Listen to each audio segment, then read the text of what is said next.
Right, welcome in everybody. Today we're going to get back to some more Foundation.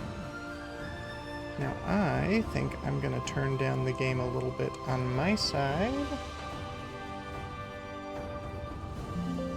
Let me know how volume-wise things are working out for you, balancing my voice and game volume. I know that the menu music's always a little bit louder, so we'll see how that goes. Oh, hold on. There we are.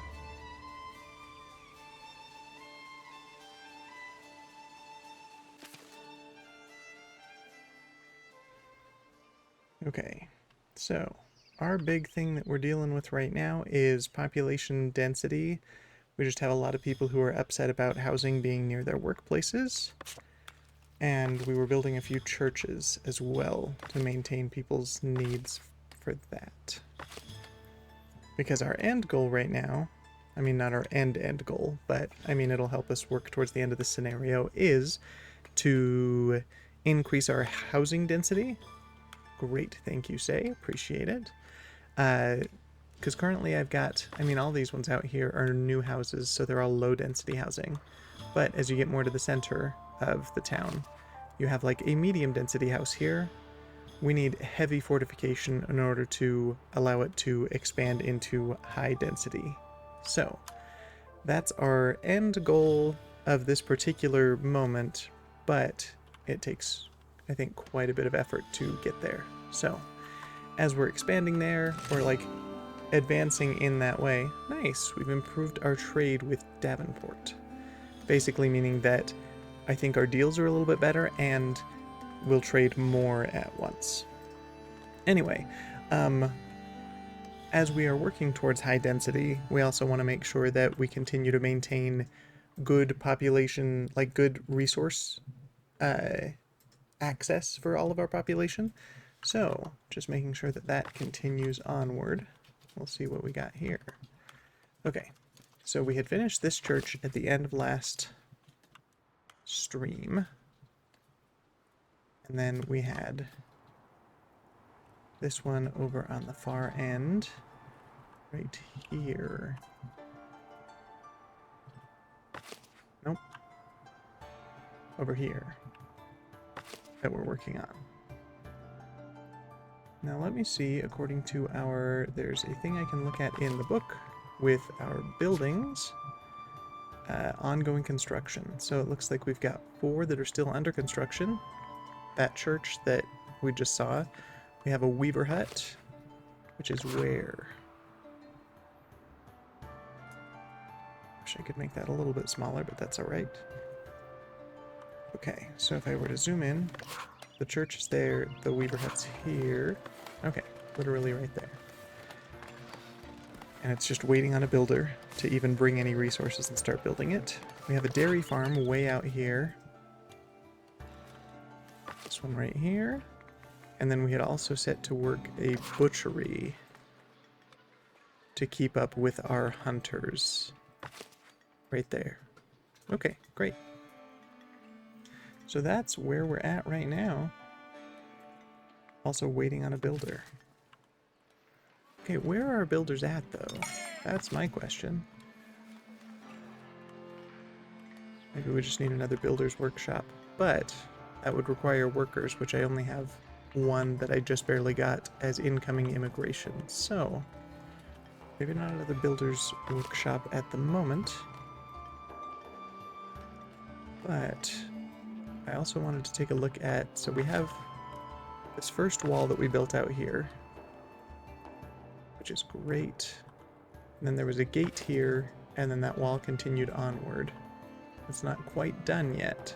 So that is what's counted as heavy fortification that will allow houses to feel comfortable and safe enough to expand into high density. So walls are kind of the overall goal, and then we're just continuing to improve quality of life within the walls in order to make that possible. Because it takes a lot of resources, a lot of stone and a lot of polished stone, which is definitely, it takes a lot of time to make. I've got a, no, where was it? No. There's like a stone, what's it called? A stone mason? Somewhere. Okay, there's a stone mason there. And currently the one worker who's working there is not there. They're on a break. But basically, for every one stone that they have, they take a good long while to make it into one polished stone. And I know I've got more than just that one, so let's go back into our book, go to buildings, which we're already at, sort by name, and just find stonemasons.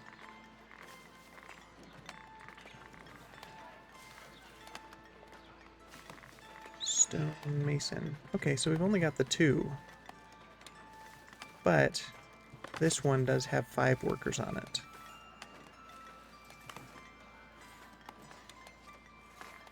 Now, where was that one? Let's find out. Location. Okay, so it was right over there. I was just confused about exactly where. It's this section right next to that church. So I could theoretically expand this stonemason if there's space to do so. Let's actually do that, because I think that's going to be useful to make sure we keep up our polished stone production for walls. So, let's add some space for additional workers. They can only fit one at the one campfire in the stonemason hut, and 1 carving tent, and each will add the capacity for 2 more workers. So we'll do that right there. We can add storage. Oh, and we can have 2 tooling desks for 2 more people. I think that might expand the undesirable stuff too much from here. And also I want to make sure that we still are using the space for planting and cutting trees. So we'll leave it at that, I think. And we've got enough storage space for polished stone that I don't think we need to add more on this one. So, that's going to be good for that particular resource, polished stone. Because currently there's 0 stone here and 1 polished stone. Because each worker has to go collect stone themselves and then bring it back and then be the one to turn it into polished stone.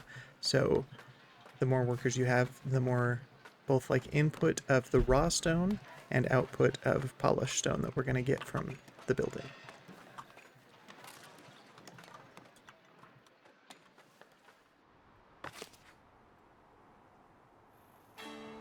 Okay, great. So, what do we need here? We've got a stone quarry going on here and an iron one on the other side that is full, so they can't work because there's nowhere for the iron to go. How are we doing on... We've got a ton of iron ore, which is great.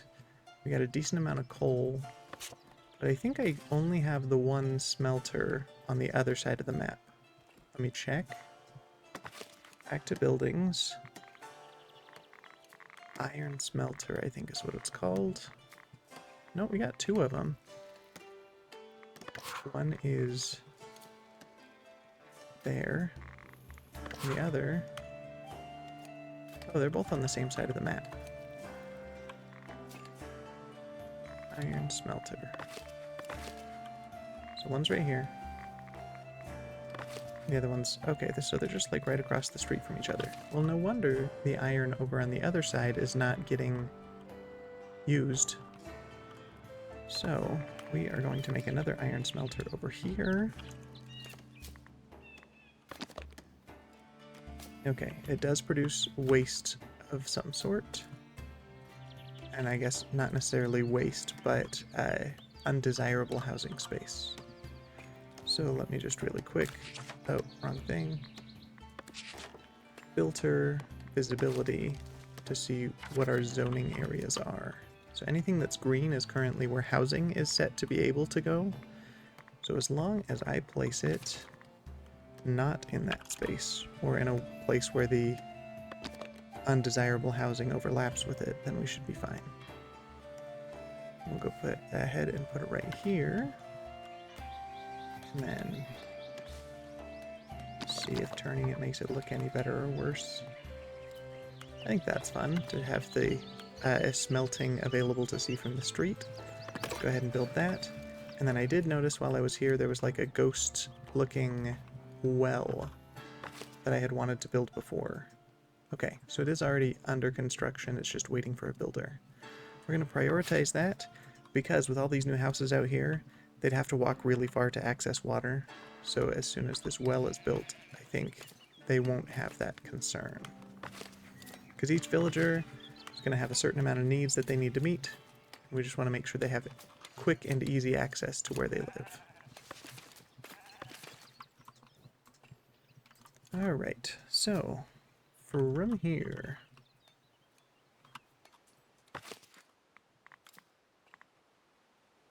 Wow, yeah, I forgot that we had been working on gold. And I think I have... We're gonna get rid of that view again. There was a building over here for gold smelting that I don't think that I could actually set to build because it costs too much money. Last we left off, I think.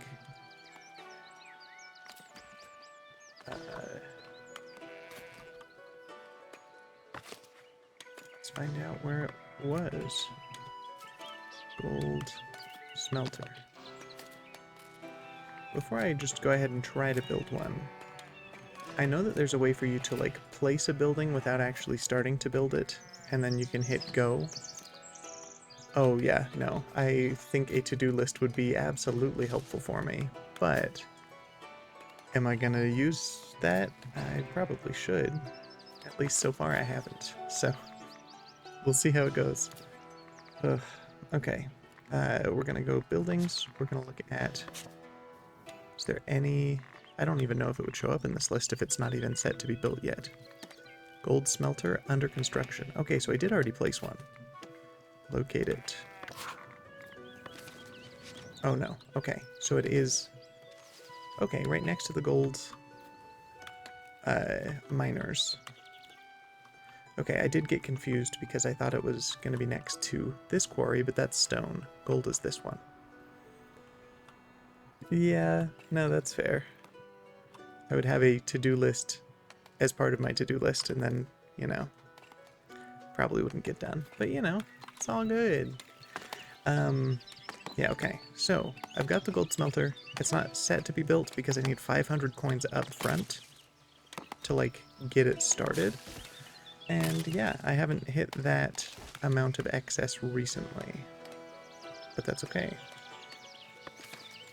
So I don't need to set a new one, I just need to make sure I click build on this one once I've got the money for it. So, hey, it's time for church. Okay. So as far as coins go, if I were to increase taxation, currently they have negative 11% on all of these.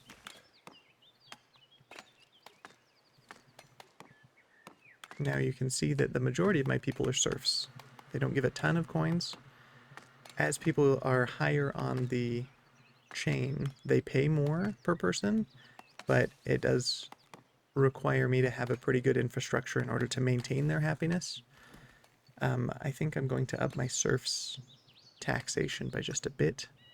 Okay. So from 11 to 18. Now I'm curious to know as far as income, from about 900 to about 1200. So we'll stick with that for now. I know that I'm more upsetting the majority of my people, but they don't require as much to stay happy. So I think overall we'll still be okay. Especially since most of my required things that are tied to citizen happiness are specifically, like, they require 75% or higher, and where I've got an average of 86, and that just dropped it by like another 7. We'll still be above the 75 base.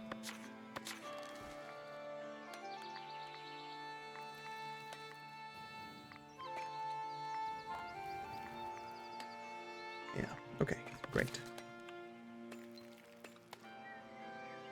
And then if we fast forward game time a little bit, till hopefully we have a little bit more money, I can hit go on this.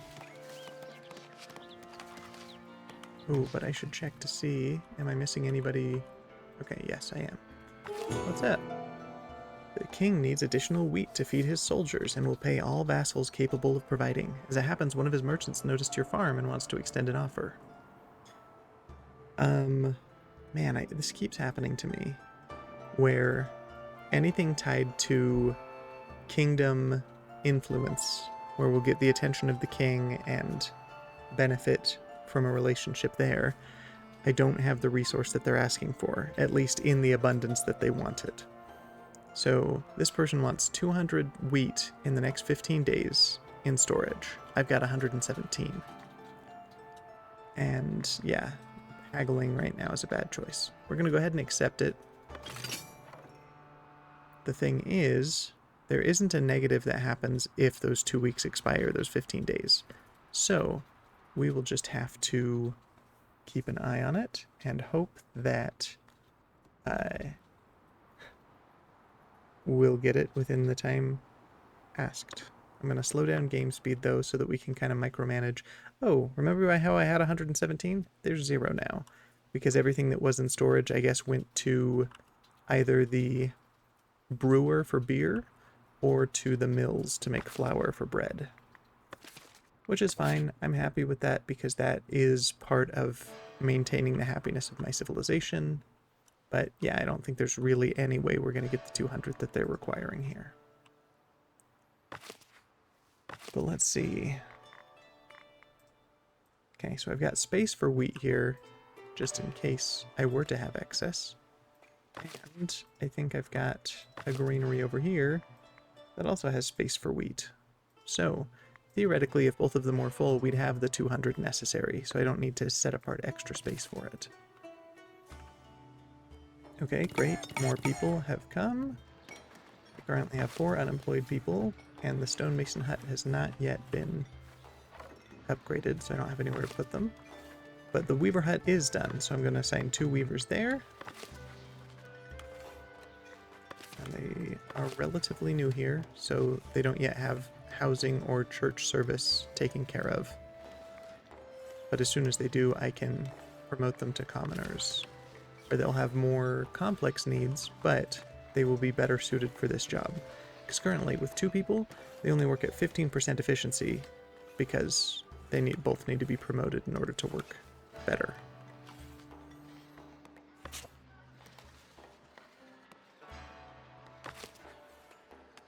Okay, yeah.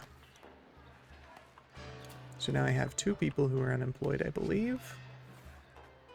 It says 4, but that'll change as soon as those 2 actually start their job as weavers.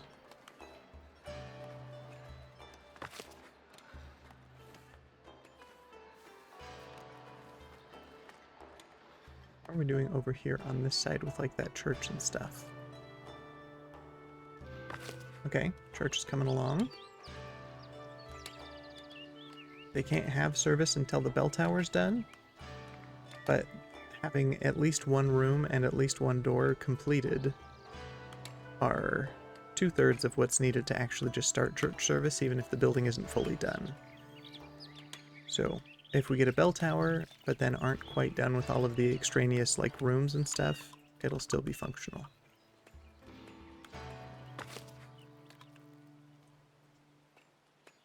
We'll assign a couple watchmen, I think.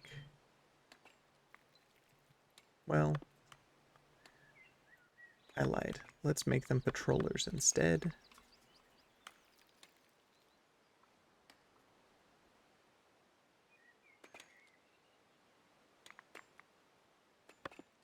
And yeah, okay.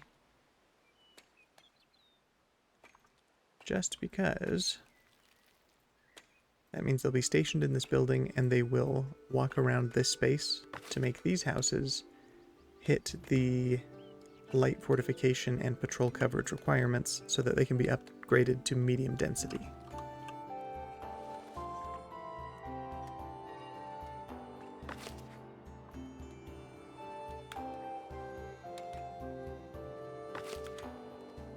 Great. Okay. Well, how are we doing on wood cutting over here?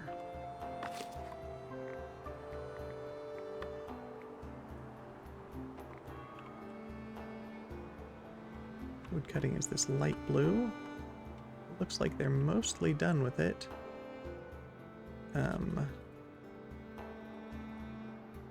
But now I think they're just kind of sticking to this space for that. So if I want to take care of these trees, I'll need another lumber camp over there, which is fine. So I think what we're going to do is we will say, all right, all of this is now available for wood cutting, which was the original plan anyway.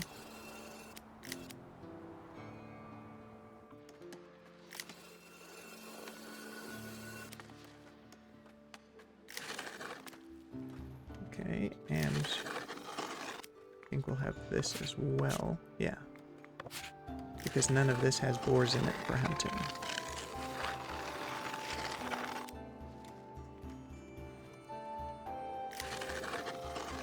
Even expand over here for that.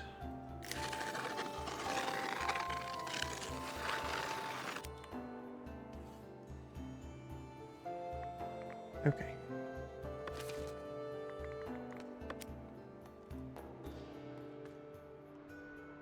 And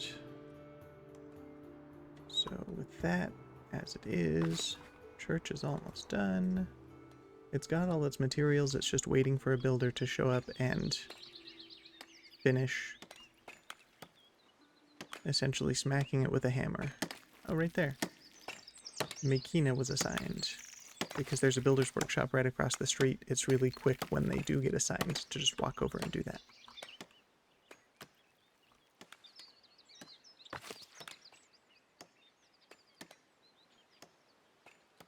But essentially, as soon as that's done, we will only have a couple buildings left that are still in the process of building. We swap to, let's see, ongoing construction. That church just barely is finishing. Sweet, it's finished. So with that, we've got the iron smelter that I set way over there.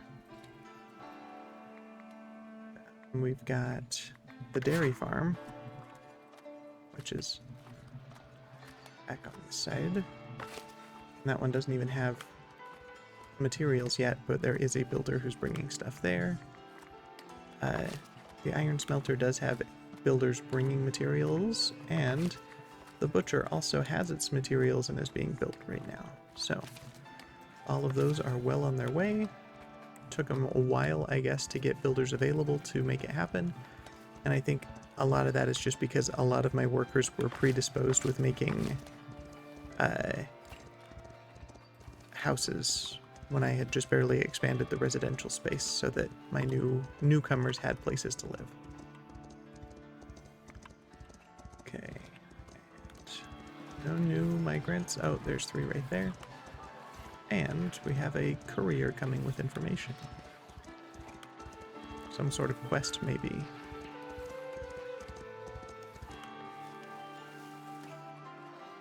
Oh, we got one here too. Okay. Surplus planks for beer. I've only got 16 beer, which is necessary for one of my taverns, so this will be nice to have. I'm going to have a 90% chance to have a better deal than having 175 planks traded for 75 beer. Okay, great. So now 175 planks for 100 beer instead of 75. And we will go ahead and do that. And we will confirm that immediately, because I had them on hand. We've got 3 immigrants here and then somebody there. Yeah, I still have 0 excess wheat, so I don't think this is going to happen. Oh, 4 of them. Great. Okay. Stonemason has been somewhat improved. We'll add a couple of our newbies to go there. Oh, never mind. He wasn't a quest. He was just somebody who's doing trading for my excess resources and for the resources that I have asked for. Okay, and then 2 there as butchers. Because they've already hunted all they can until we can take some of those boars away. Which is what the butchery's for. Okay.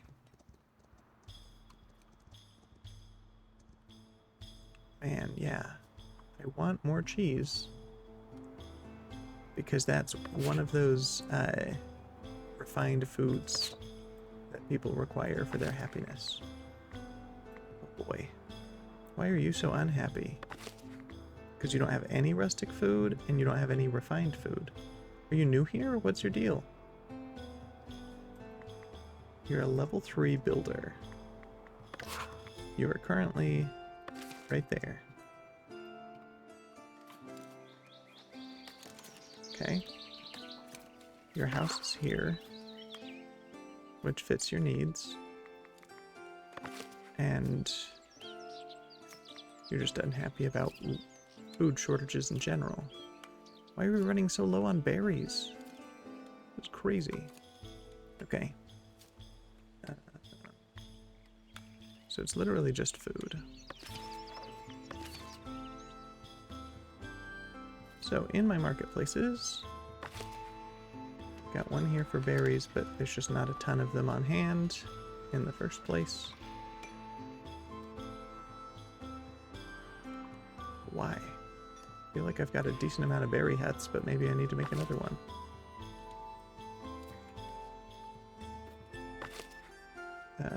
Right here. Oh, well that's why. I had built one, but I didn't have the workers on hand to have a ton of people working at it.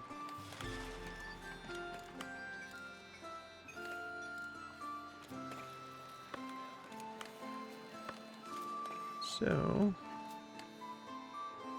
as soon as I get the workers, I can assign more.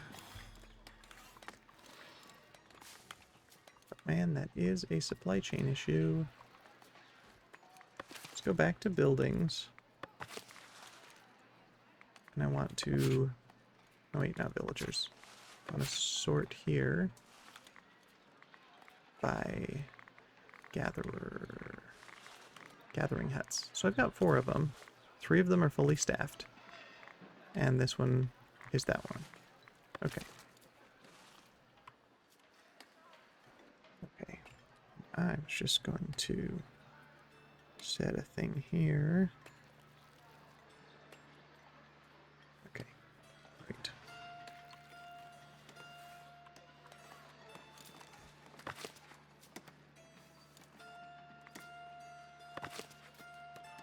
Okay, but your needs are met on this side of town. So it looks like you're just upset because you don't have all 3 refined foods and we don't have luxury items for you yet. Because luxury is something else that we're planning to work on this stream, if at all possible. But that does require this gold smelter to be done. We can't start it till we have 500 gold up front. So we're working on it. But we're doing okay as far as gold ore. I could technically start selling that for a decent amount of money, but it'll be worth more if I can smelt it. So if we can continue on an increase in the amount of money here, then I can just straight up start that and not have to worry about it. But if not, it would behoove us to start trading a little bit of gold ore to make that easier. I don't know if that's... I suppose it can't hurt. So let's go into the book. Let's go resources for gold ore.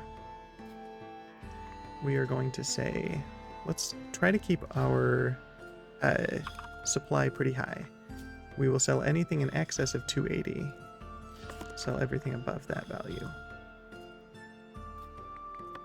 At least for now, until we have the money to do that smelter.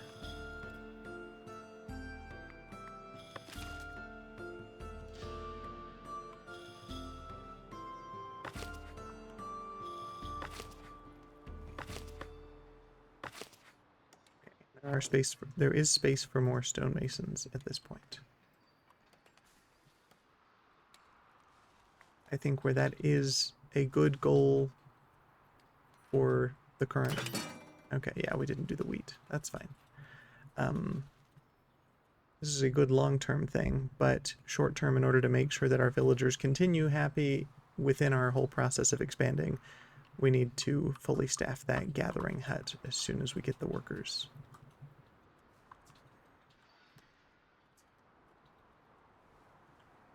I'm just curious to know how that wall out here is going. It's done. Great. So I could continue expanding it as soon as I've got the resources. Oh, and the iron smelter out here is done, but also needs workers. So I think we're going to get like 3 in this group. No, just 2. I think we're going to send them both to the gathering hut, and we'll just have to wait on the iron smelter and on the stonemasons. So we'll fast forward just to get them in the place that I can accept them into my village. And we'll slow down time. Grab them both. And go to that gathering hut right here. And get both of them.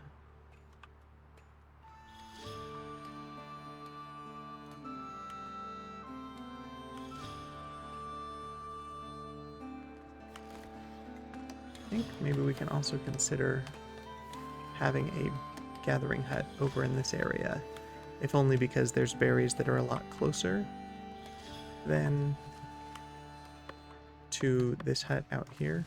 They'll still collect and it'll be fine. It seems like they're going to this one since it's the closest. But it takes maybe a few more seconds than it would if I had it more centralized with other berry resources, berry bushes.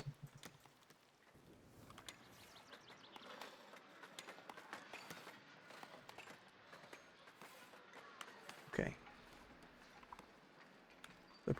The reason why I'm not necessarily like continuing to grow in my income, although it does seem like it's trending upward, which is good, is as far as trading goes, to make sure that I maintain a certain amount of refined food, I'm buying up to basically make up for any lack that I can't make myself. But that does cost quite a bit of money. I still have somebody who's unassigned? Or are they still just getting to their workplace? We'll find out.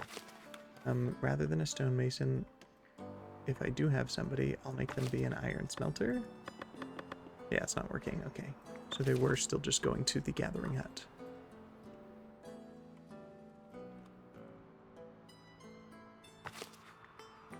Okay. You're still very unhappy because of food and housing. Where's your house? Like, why are you upset about that? What's your concern about it? Housing. Oh wait, that's your workplace. Housing. You have a house. You are a serf, which means that you don't need anything more than a basic house, both in density and in quality. So is it just that you still need to go back to your house? Maybe so. I forget that this is just like with any of these. It's not necessarily that they don't have it, it's that they need to get it in order to improve their happiness. And so, like, right now, she's busy building a house.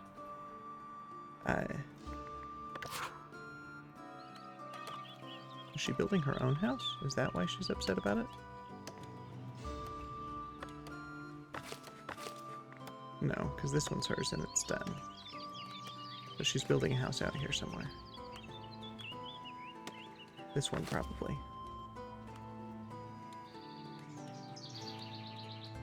Yeah, probably. Anyway. So So she'll take a break, go to her house, and then that need will be met. But then she needs to go to a marketplace and get rustic food and refined food.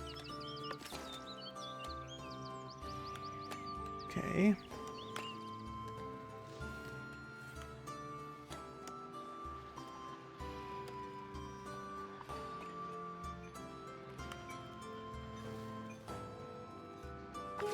Hey, we have a surplus of construction materials. Everyone's so excited about it that they get a happiness bonus. Good. Because that will always be helpful to make sure that my people don't leave because they're too unhappy. So you've got her, who's already pretty upset about a lot of things. She at least gets a 10% happiness bonus from there. And hopefully that's enough to hold her over until she can get those other needs met. If people are unhappy for too long, then they'll just straight up leave your village. So that's why it's important. Hey, my dairy farm's done, and I don't have anybody to work it. Great. Okay. Oh, we'll close this for now. All of this is wood cutting space, which I can, I guess, technically get rid of at the moment. I mean, I guess that can be wood cut. I don't know what the past tense of that would be. But since all of this doesn't have trees in the first place, there's no reason to leave it within that zone.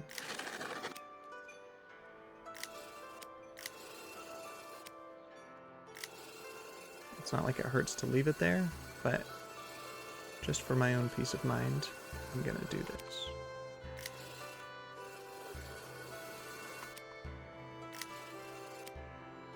Okay. So, with that, I can now set the space for this. So when I have workers, we can have a pasture for all my cows. Now, it looks like there's no issue if it, like, overlaps with housing.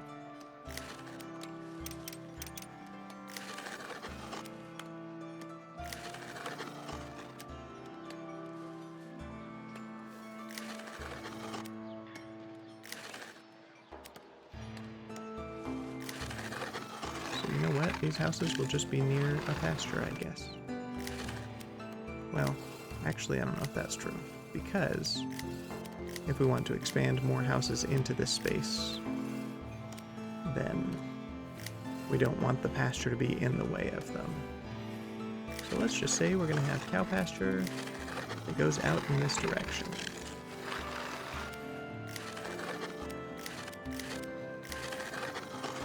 Now the capacity of that pasture, I might need to reduce the size of it once we get workers assigned, because the space that they can use is essentially, like, the effectiveness of it is determined by how many people are working there and what their effectiveness at working is. So, we will see once we get more people. Which is right now. Okay. Because that is a refined food thing that's causing a shortage in people's, like, access to food. I think that's going to have to come first before the stonemasons and the iron workers again. So, we'll get there. Just taking more time than I want. Oh, great. So there are 4 of them. 3 of them can be dairy farmers, and then 1 will be an iron smelter, I think. Okay, dairy farm. All 3 of you. Right there.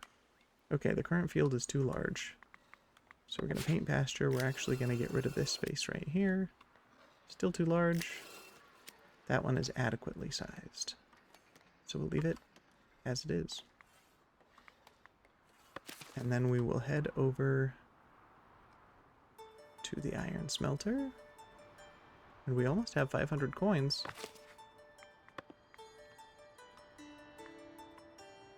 And that should be all 4 of our current unemployed people having jobs.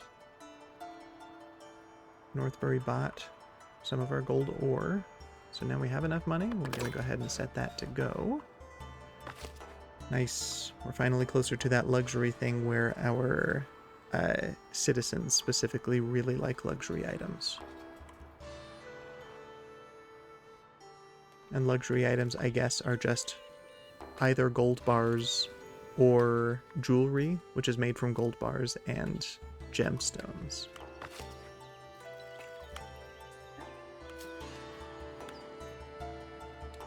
Which I have some, but not many. Because there's not like a place where you can just mine gems. You'll just find them as you're mining for other resources. But speaking of mining, I think I want to send my guy out to prospect for more resources. However, it cost 50 coins, and I just spent all my coins on that, so it'll be a second. But looks like the next prospecting space is out here, right next to this gold mine.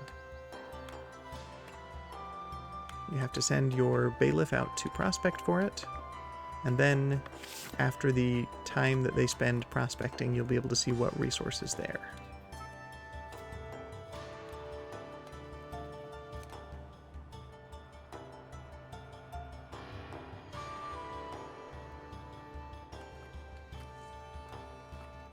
Okay, so we have our workers here. Wait, that's the cheesemaker. We have our workers here. I guess they're waiting for them to actually be there and milk cows. But we have some cows. At least a couple. I think that's our biggest holdup as far as cheese production. It's just getting the milk to supply. Because I've got a dairy farm here, but they're not supplying enough milk for the cheesemakers to constantly be working. So hopefully the 2 dairy farms should fix that. How are we doing on happiness? Okay. The person who used to be at 2% is now at 50 because she's got her housing and her service and her refined food. She's just lacking rustic food still.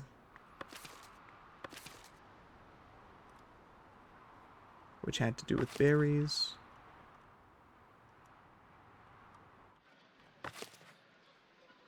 Yeah, we're still just running low. But we are buying berries as well to hopefully maintain a certain level of food production. How many are we buying? Berries, we said that we'll buy up to 80. We have 106. Okay, so we probably won't have them buy any more than that. Is how that's supposed to work. But that should hopefully make sure that we maintain that usage for our people. But at each marketplace that sells berries, they'll grab 30 and put them there every time that it's empty. And I think I have 3 marketplaces right now that sell berries across different areas in my village.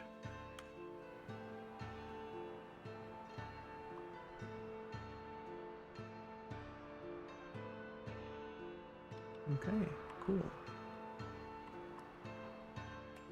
Now, as far as buildings are concerned, back to the book, looking at buildings. Current status. Ongoing construction. Looks like everything is done except for the gold smelter, which is under construction. It's got tools, and currently polished stone is being brought, and then it will need planks, and then it can be fully built. So it's coming along. We're making it. It will require at least a worker or 2. If it's anything like an iron smelter, which requires 2 workers, then I imagine it'll need the same. But I think let's fast forward on that one. Okay, great, and somebody brought planks too. So, as soon as that building's fully built, I think I will just leave these 2 unassigned until then, so that they can immediately be my gold smelters.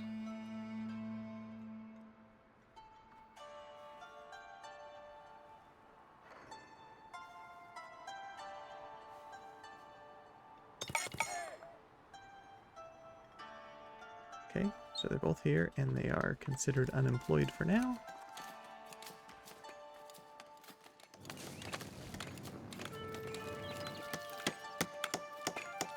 Let's go Neve. Nethy? I don't know. Doing well. Good job. Proud of you. And I think that group there was just travelers who were going to stay at one of my taverns. And if they have a good time, that also increases the happiness of my villagers, so I hope that's going to work out well for me. It's also a group of travelers. Let's make sure that I've got the capacity for them. Where they stay is right here at this lodge. And yeah, it looks like that group out there is maybe part of this section here. We'll see. Those, because they haven't shown up yet, I think maybe they will add on to the ones here. We'll find out. Yeah, okay. That was like this group of 5 or something. Cool. Well, we're doing well. We're not quite at capacity, but this group might do it for us, or we can't accept anyone new. Nope, looks like we're doing okay. I'm not too worried about it, I guess. Unless I get a message saying that we're not able to house everybody who comes in, we'll just leave it alone. Okay, smelter is finally done. Both of them are there. And from there, we're gonna get 4 more people. One is gonna go straight to the iron smelter as soon as I can claim him. And then I think there was another building that wasn't fully staffed, so we'll see.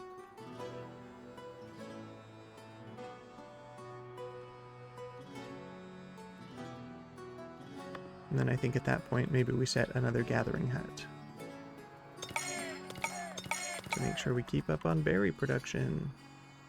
Okay, the bailiff found quartz. That's good for, I think, making stained glass, which is also, I don't know if it counts as being a, like, luxury item or if it's just used in building certain types of buildings. So, alright, so we've got our 2 iron smelters. Gonna look back at our book, at our buildings. We're gonna look at workers. 2 more stonemasons. And 2 more wheat farmers. I guess I only had the 1 in excess. Okay, back to the wheat farm. Too small for current use. So we can expand out the space now that I have another farmer working it.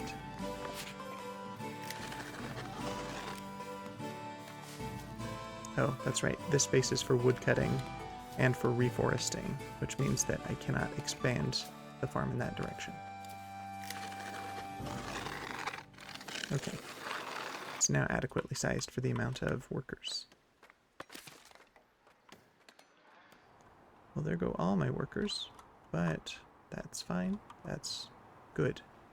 Because the more I keep them, like, employed, the higher immigration that I get, so I'll have more people able to do more jobs. But the more I continue to do that, the more I need to make sure that I have adequate housing space and more resources, so it's a double-edged sword, but we're making do.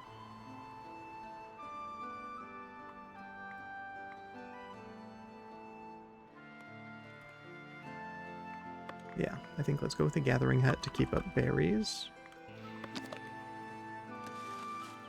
I already have one right here doing this area, but I don't think it can hurt to have another one in this space.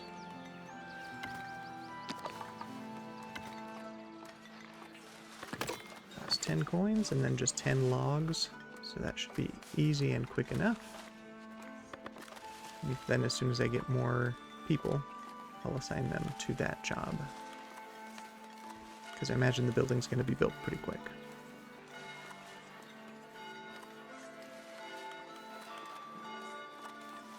It's a cheap one, and it doesn't take too much work, so... Here's our logs. Yeah, should be done pretty soon.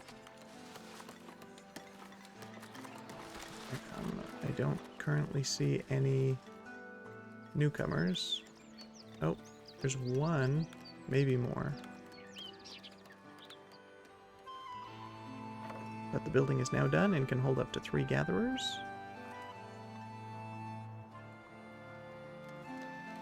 Okay, there's at least a couple in that group.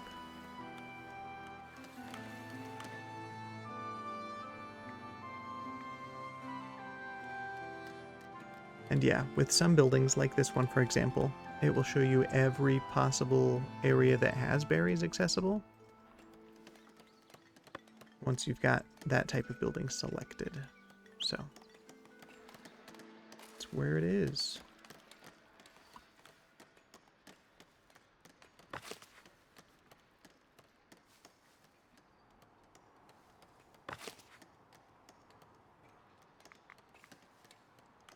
Okay, we'll slow down a little bit here. And I was just curious, okay, we've got this stonemason hut, which is, it's shown increased production where there's at least more stone on hand for them to be working on polishing. So, okay, we got 2. They're both going to be gatherers, or foragers in the gathering hut.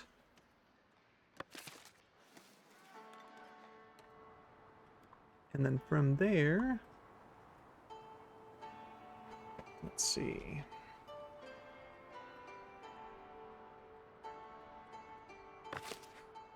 Okay, quartz deposit here that was just discovered.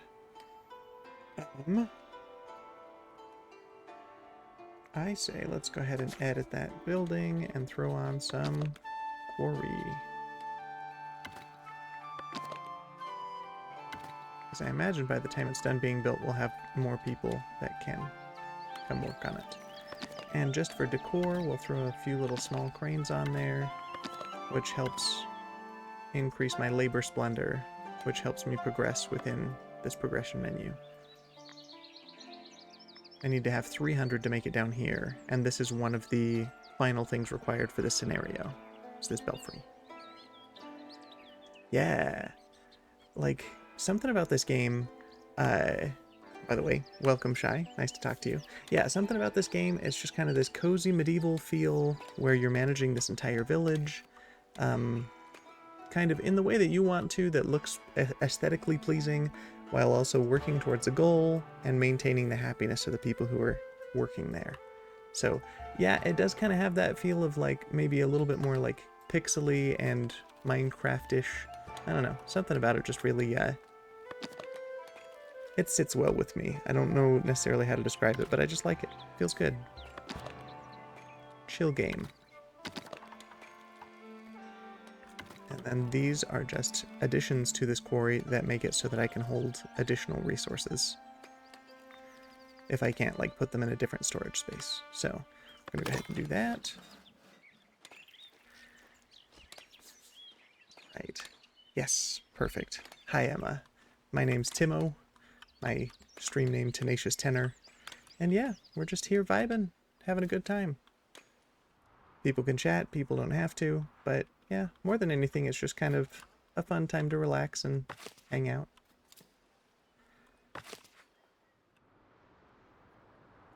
Okay, so, oh boy, I think cheese production's not going great. Yes, cozy vibes say, you're right. Okay, yep, cheese is still slow, but is it just because we're still in the process of kind of starting out this particular dairy farm, or do I need to make another one in order to actually keep up with cheese production here? I don't know. I guess we'll wait a little bit longer to keep an eye on it, but we may consider another dairy farm here shortly.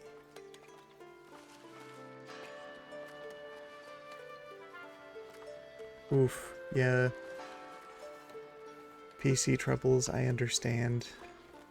I had one, I still technically use that computer for other types of projects, but it does not handle any sort of modern games with any ease at all. It'll just kind of sit there and chug if it even functions at all. So I've been lucky to have somewhat of an upgrade here in the last little while.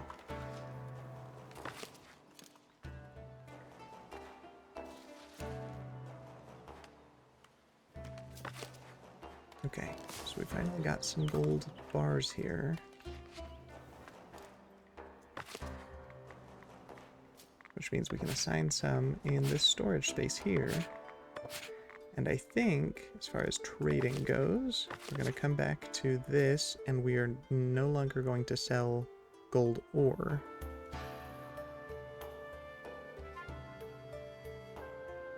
Nice. Yeah. Well, highly recommend this one. Foundation. It's fun, and it gives you enough tutorials to just kind of get familiar with it without feeling like too heavily punished. Especially if, like, you choose the tutorials. I hear that some of the further scenarios are maybe a little bit more challenging and or punishing, but I started with this one and I feel pretty good about it. It does take a good long time though. Okay, so gold ore. No longer going to sell excess because I want any that I have to hopefully get turned into gold bars. I just need to make sure that my coal production continues in such a way that I can smelt gold and iron. Nice. I haven't played PUBG, but I've heard good things about it. I don't play a lot of like online multiplayer myself. I generally prefer single player games, sometimes with like specific stories I've really enjoyed, but I have also kind of expanded recently into games like this where there's not a specific story that's being told, but it's still kind of a fun go at your own pace type thing. And I've played Minecraft. I enjoy it. I've never actually like played through to the end and like fought the Ender Dragon or anything, but I know of it, and I think it's also just kind of a fun, cozy sandbox is normally how I've been playing it.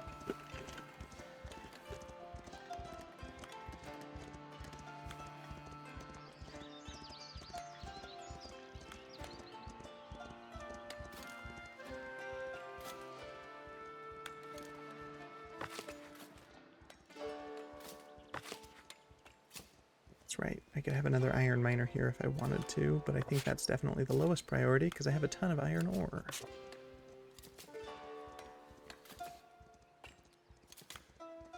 Oh yeah, no, I often, yep, all sorts of games videos, me as well. It's just something about it that's like, it's nice and you can do it whenever. You don't necessarily have to set apart the time to, okay, I'm now going to go game and do this. It's like you can have it run on in the background and keep up with it, but not necessarily be as focused on it. Okay, good. So we do have our patrollers here, but like it says, the area is too large for patrol efficiency. So I think if we can expand this one out a little bit, we'll be able to have more workers on it.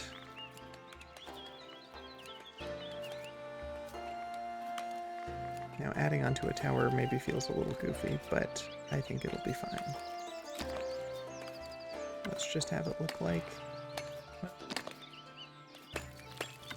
Don't want it to get in the way of that house. So we're not going to go with that one, I think.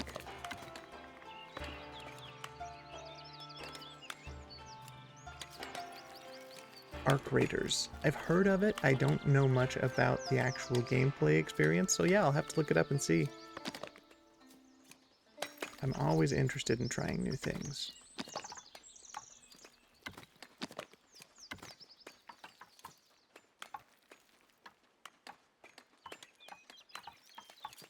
Okay, we're going to expand it just a little bit higher so that it can have 2 more workers, and we're going to apply that as it is.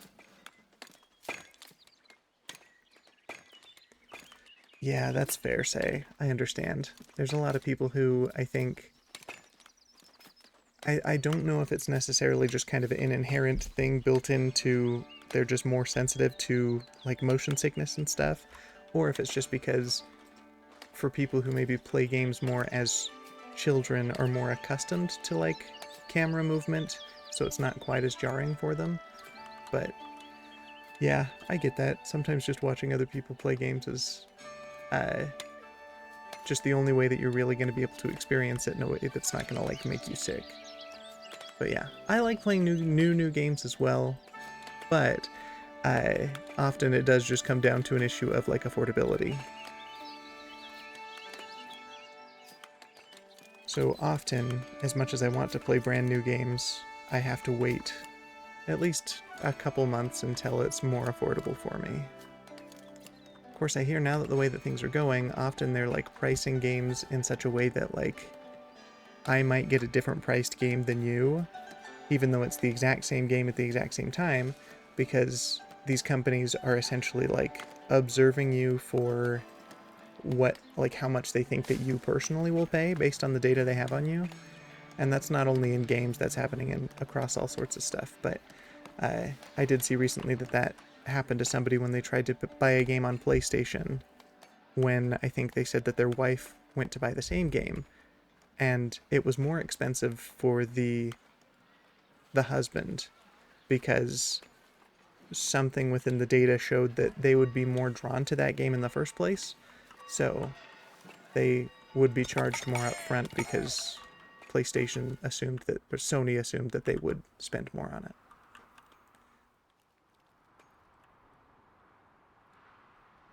We love capitalist societies. Yeah. I think it can get especially tough if you do work from home, which, don't get me wrong, I think that working from home is a great development in our society, and I'm glad that it happens. But it can easily become a thing of like, okay, I've been sitting too long within the same room or within my same space, and as much as I would enjoy playing games, I kind of need to do something else with like my body, or like to get in a different space so that I can just mentally have a break. So, you know. We do what works, I suppose.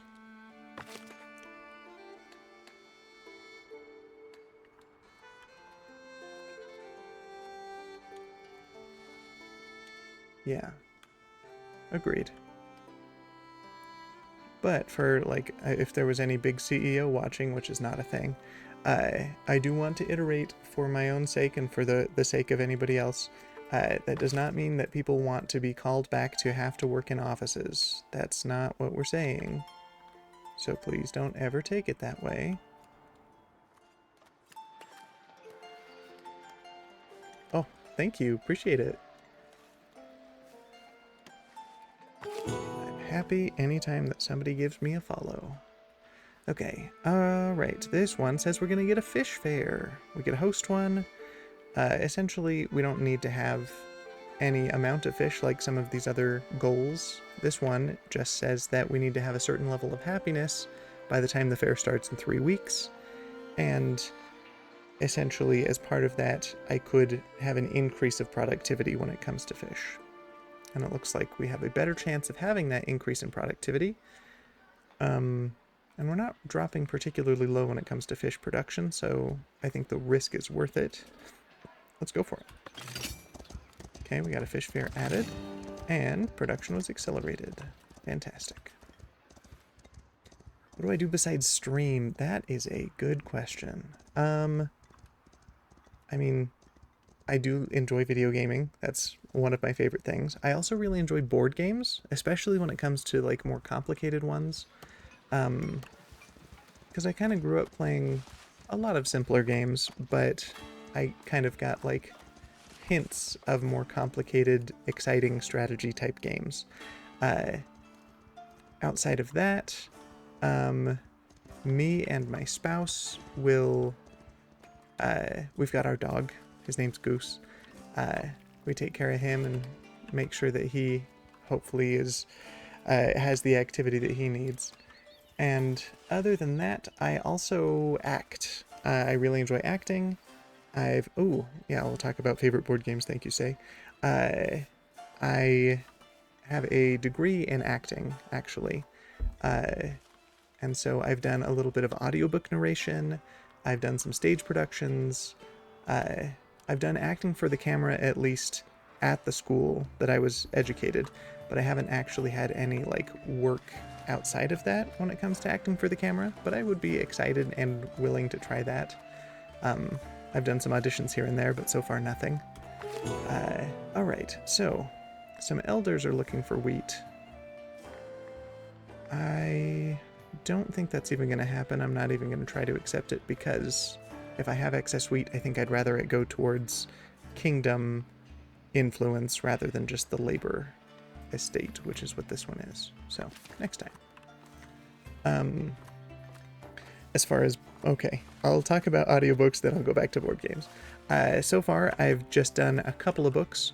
One that has to do with self-help for, like, financial self-help for teens. Literally, it was just a book that was available that I auditioned for and did the work for. I technically did 2 of those, but one of them got removed from the platform for reasons that I wasn't told. But it didn't have anything to do with my end. I think there was an issue with maybe the rights that the author had or something. Doesn't matter. So I had one of those. It was literally just like to get some experience, some practice, and a slight amount of pay for it. And then another book that I've done is a like fantasy novella that was a prequel of some fantasy series that I hadn't read before then. And I really liked it. It was fun. It was a good experience. It's a lot of work because that's like, you have to do like the voice of whoever your narrator is, as well as like character voices for each individual character, where the self-help book, which I had done beforehand, was literally just you're the narrator and you just kind of read it straight through and don't have to worry too much about editing individual like dialogue. But yeah, so it was an experience. It took a lot more work, but I felt like overall I enjoyed the product a lot more. So yeah, there's that. I think it was called Shadow Ride, and it's part of, I don't remember what the series was called, but I think the author's name is Kara Witter. That's Carawhitter. And you can find that on Audible, because the way that I've done audiobooks is through their service. Well, thank you, Emma. Yeah, and I do have a YouTube channel, and I could post my content there. I've been posting all of my streams there as well. It's under the same username, so it should be hopefully easy to find, and I think I have it linked to my Twitch account. But yeah, I'm also planning to add acting material there. I just haven't been able to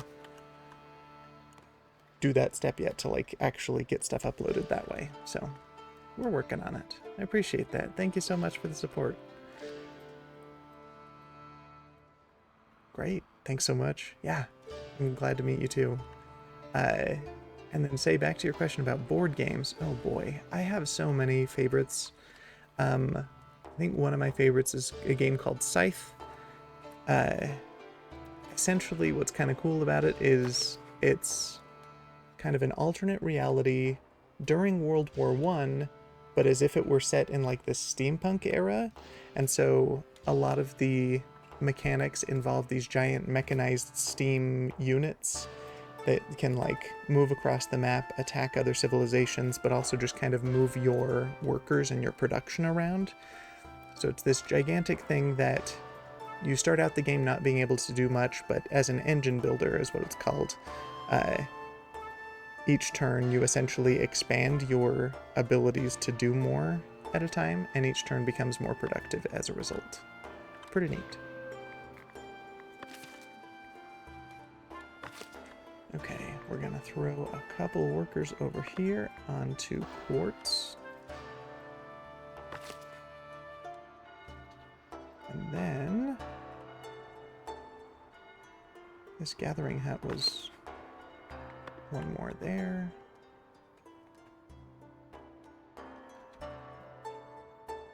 Oh, nice. I always enjoy like real artists doing work.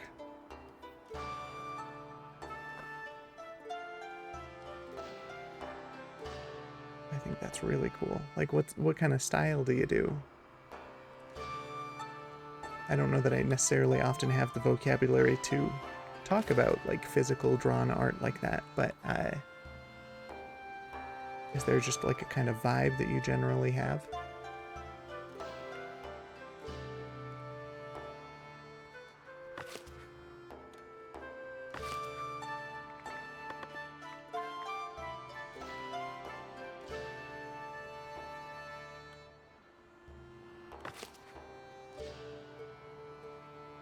Oh, nice. This is a high-density house already.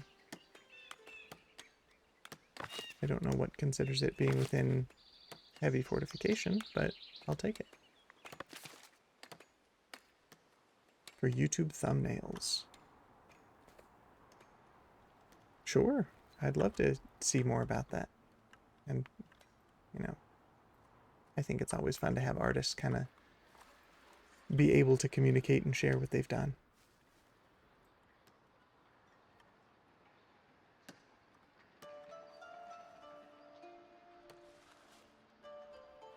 Okay.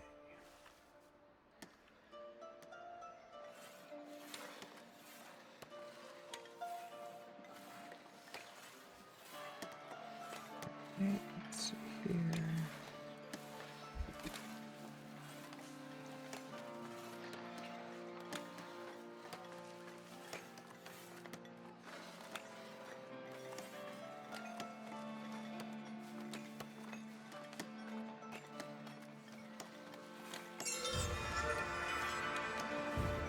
Hey, we're considered a burg now. Sweet.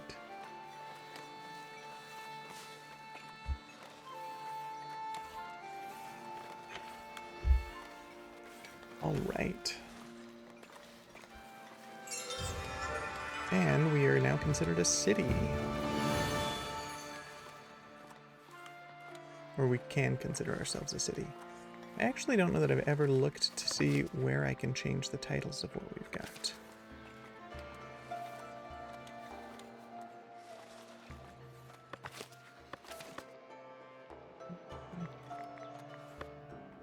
Give me just a sec as I look into that here.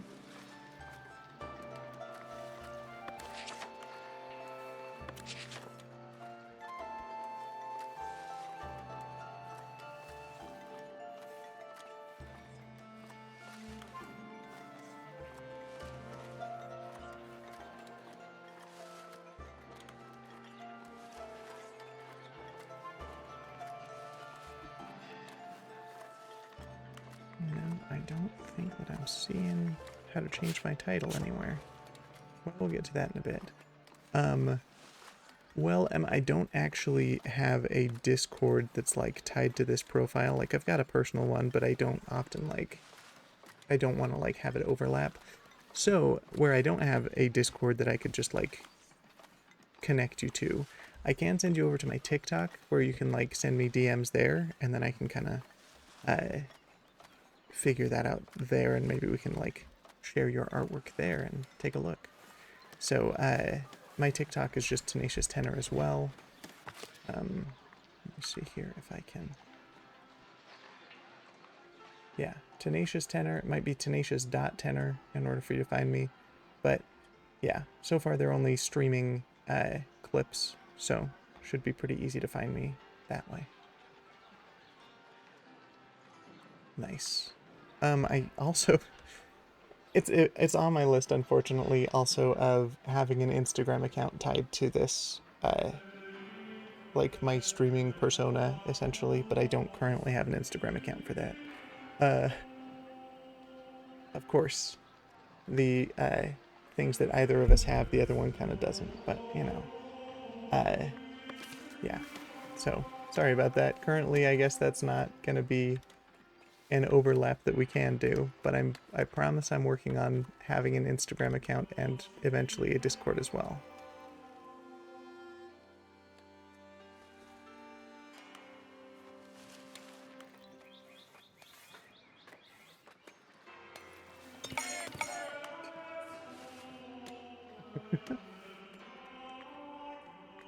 Unfortunately, sometimes it do be like that. I think it's also just frustrating because there's just like so many different services for honestly kind of the same product. And while I think that is great to have plenty of healthy competition, it does make it difficult to connect with people. Okay, the quartz quarry. We'll assign 2 more there. And then let's go with another builder in that builder's workshop. Great, the visitors were delighted. Which gives us a little happiness boost. Oh, yeah. Right there, delighted visitors. Great.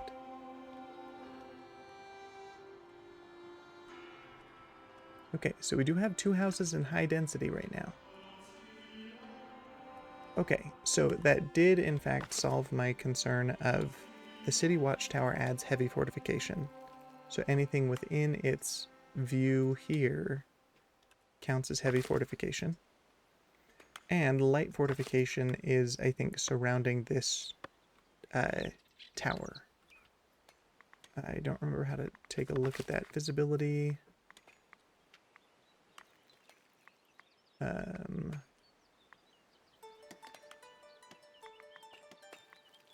Fortification.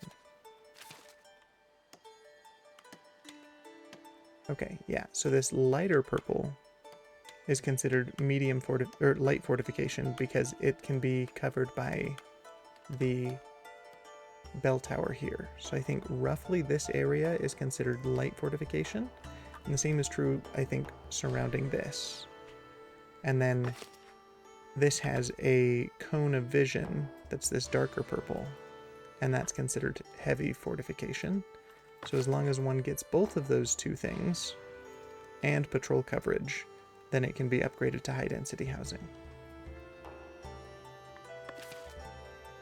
So that is good to know, because that's one way I can get to high density. The other is by creating those city walls, which I've started on the other side of the town.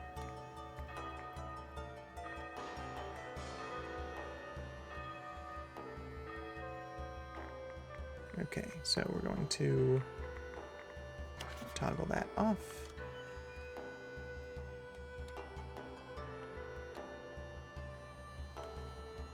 And you know what? Maybe I do just want to... Oh, these don't even have light fortification currently.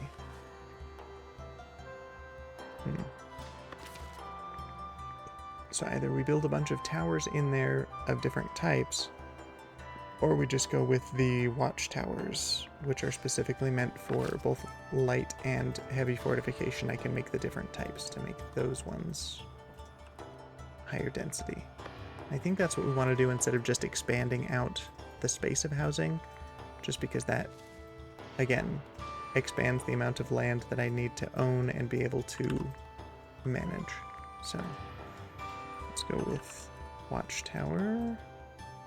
The village one does light one, and then the city one does heavy.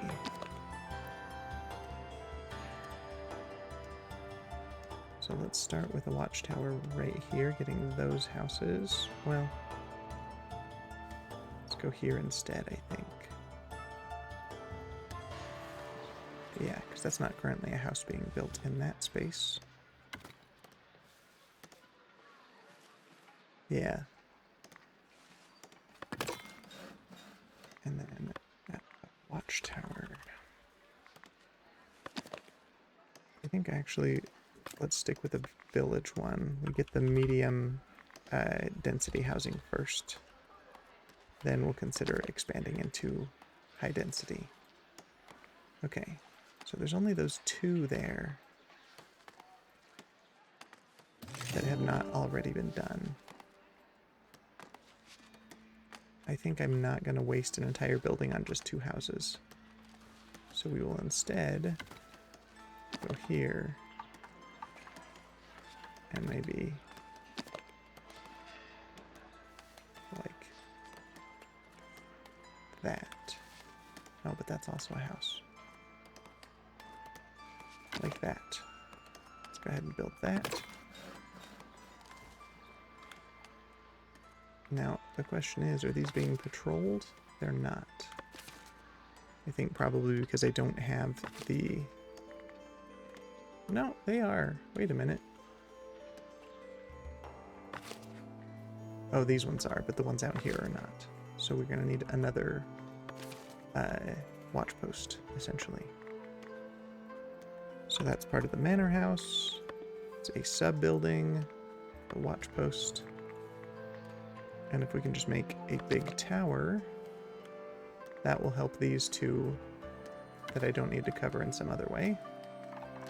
Make it a little bit taller so that we can have 6 people working to patrol. I'm gonna go ahead. Oh, wait. I didn't add a door on it. And that's necessary. Let's go with a simple stone entrance. And we'll put it on this side. There we go.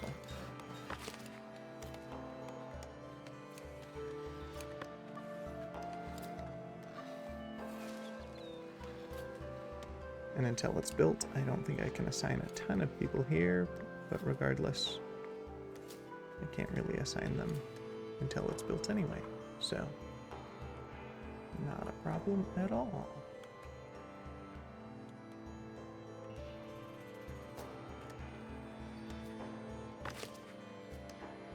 Yeah, I think something about like the bright colors also heavily reminds me of Minecraft. Also just that there's a lot of forests.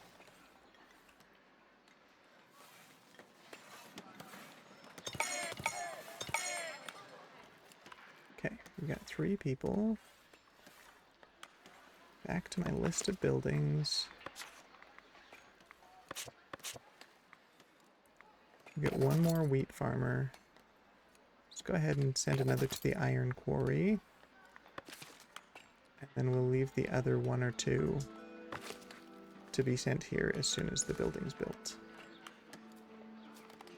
It's already got some of its planks there, but it still needs tools and stone.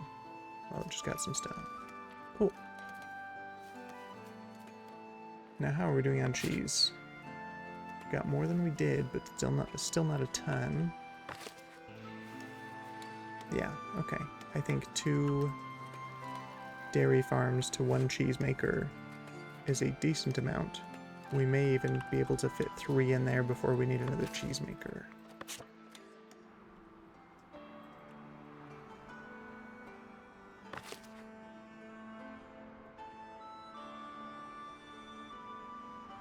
Could I also theoretically patrol further?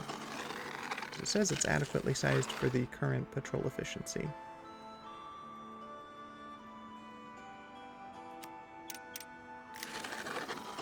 But that's too large.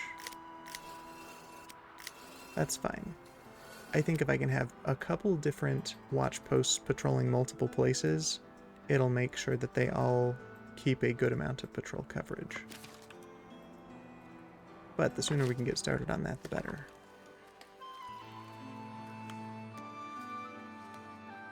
Because as soon as this watchtower is done,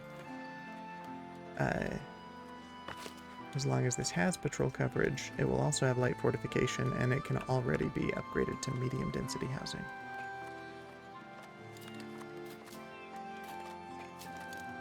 Let's see here. Okay.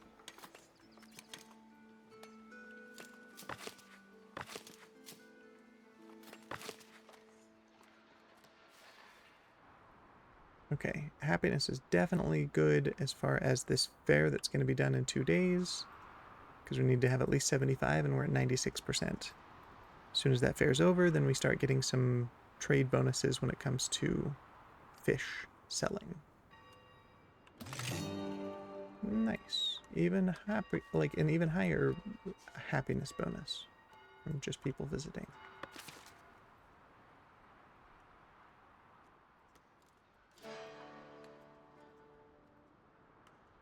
Okay, we've got a decent amount of stone again. I think we expand this with more city walls, which is heavy fortification. And we will connect it here and move outward.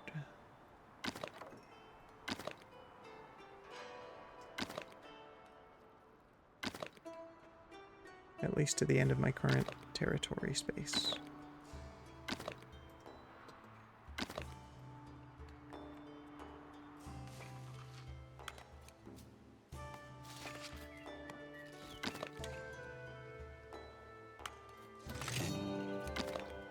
fair is done. So we get the benefits from hosting a good fair.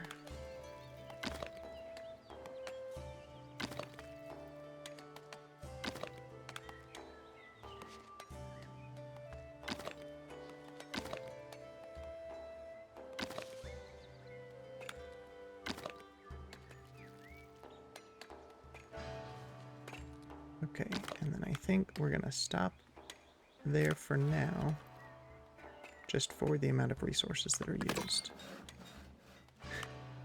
A great state fair. It's the best state fair in the state. Speaking of acting, musical theater. There's a musical called State Fair. I saw it once. It's fine. But yeah, one of the songs is just about our state fair is a great state fair. So yeah, say you got it. Okay, it looks like, yeah, this isn't even functional yet, so there's no point in adding somebody there.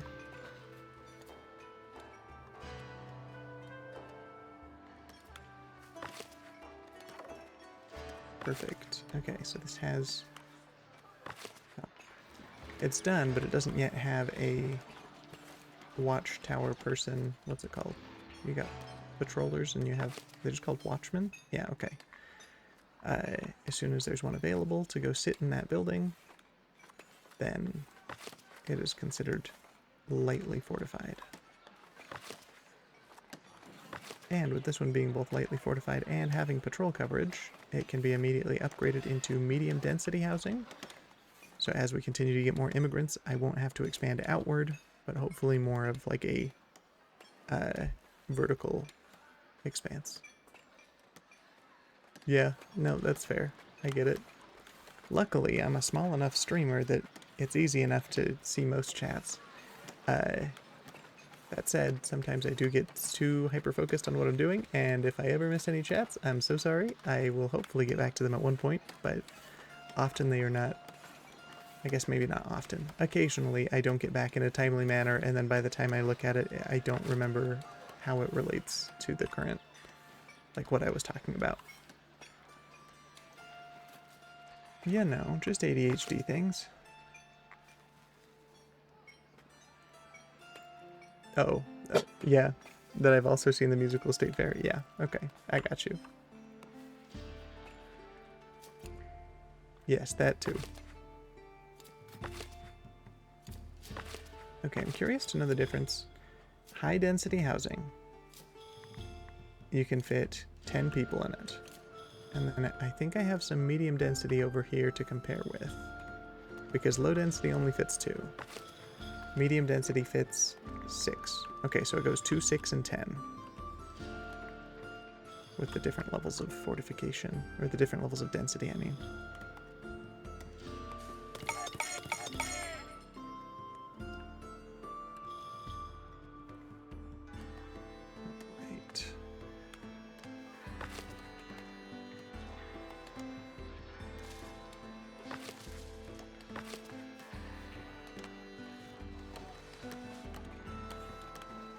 There's our little watchman, who now qualifies anything within its, like, viewing range as being lightly fortified. Like, this one's already to the point where it's been, or is being upgraded to medium density.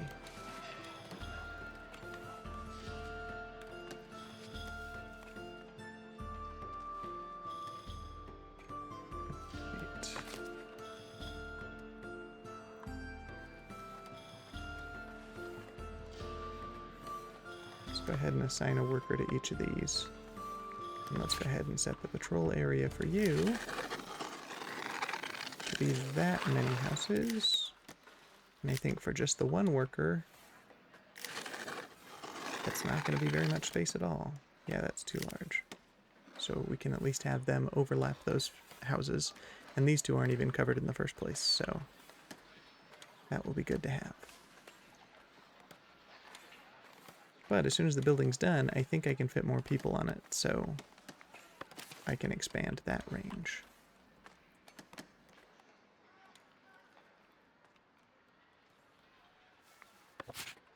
Cheese is still hovering at about 32, but that's more than it used to be. And I think we could go ahead and do another dairy farm, probably. Just making sure before I do, are there any buildings that I have that are not fully staffed?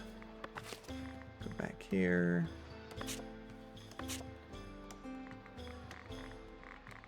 Nope, looks like all of them have 100% capacity taken care of. Okay, how are we doing on happiness? We sort by happiness. Our least happy is you, who only have 2 sources of refined food, where you want all 3. And all 3 of those refined food are meat, bread, and cheese. So I think maybe we do go for another dairy farm. Because I don't think there's a way to just expand the dairy farm that I have to like add more workers on.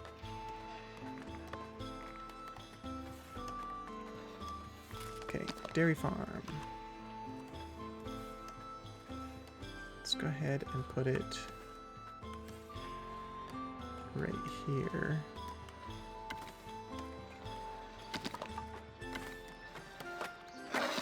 And we'll put the door like right there.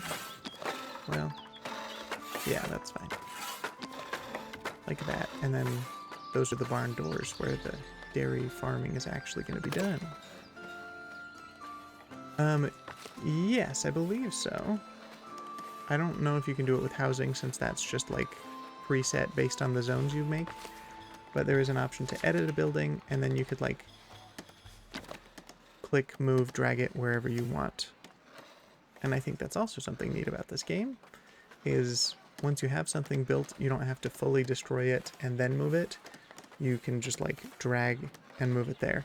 It still takes a process of like building, essentially, and it costs a little bit of resource, but it does not cost the exact same as like brand new building a new building, which is great.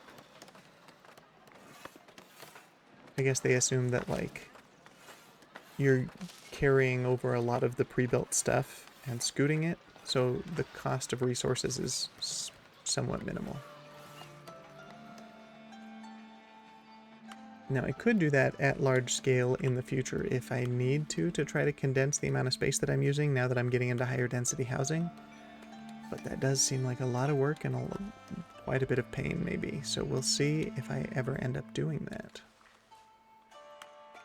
I think once I'm done with this scenario, if viewers are interested, I'd like to continue doing a new one. And I think I will start out with a more comprehensive view of how the game works and the amount of space I can use, in hopes of keeping it maybe a little bit more condensed, especially at the beginning. Because then we can... I think one of the main reasons that I expanded out of this space was because of housing density. People needed more houses, so I had to scoot out. But it's only because I only ever made it to medium density here.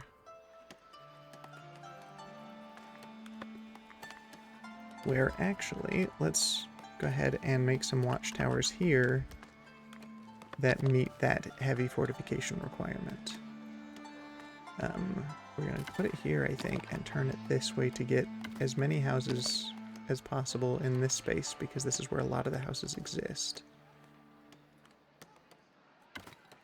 Now, how far does that extend? All the way out there, really? Okay, neat. So even like here would be covered. Okay, let's go ahead and build that.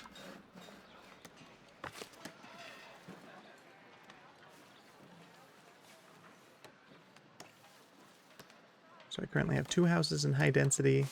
That will definitely help increase that, because 1, 2, 3, 4, 5, 6, maybe 7 were all included in that space, which would put us at 9 if it's only 7 that get done. If there's somehow another one within that that I missed, like this one, I don't remember if that was within the range. I think it might have been. Then that would be enough to complete this goal. And all of a sudden, I have a ton of money again. This is how the game happens. I go through phases of having absolutely no money, and then the moment that I get either distracted or focused on something else, all of a sudden I'm bursting. I'm going to reach my limit of what my treasury can handle. So, what can I spend money on right now? We can do maybe a little bit more decor. I don't know if it's necessary. Let's actually go specifically to common decoration. Okay, so some of these houses cannot be upgraded to higher quality because they don't have this done. And these cost money, which is a good way to spend what I've got. Oh, interesting, and you could put decorations in between all of the high density stuff? That's kind of fun. I like that. I don't think it's going to work for that particular decoration, but I think I want to put like a brazier maybe in the middle to be like, look, they all share this like little warm hearth type thing.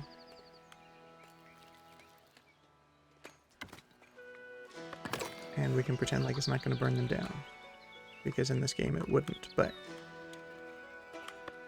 I think in real life having that in the center of all of those thatched roof cottages is a terrible idea. We'll put maybe like a communal bench here in the center of this one.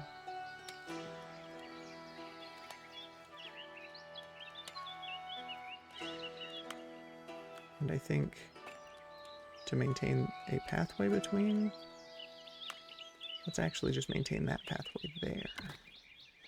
And then we spin the bench this way. But it says it's red, which means that it can't be sat at. That's kind of silly. Never mind, we'll do it like this. So there's still a walking path available from these houses through that way. I'm not spending my money nearly fast enough. Have a little hanging lantern post out here. I think the things that cost the most money are these braziers. So let's go ahead with another one there.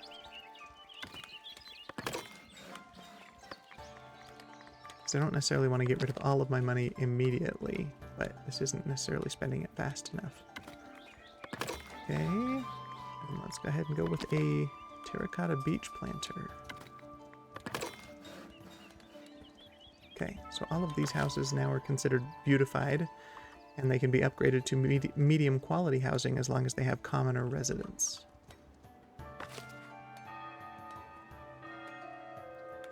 Okay, so I need to spend my money so fast. We're going to, I think, we could purchase neighboring territories. I think that might be good here.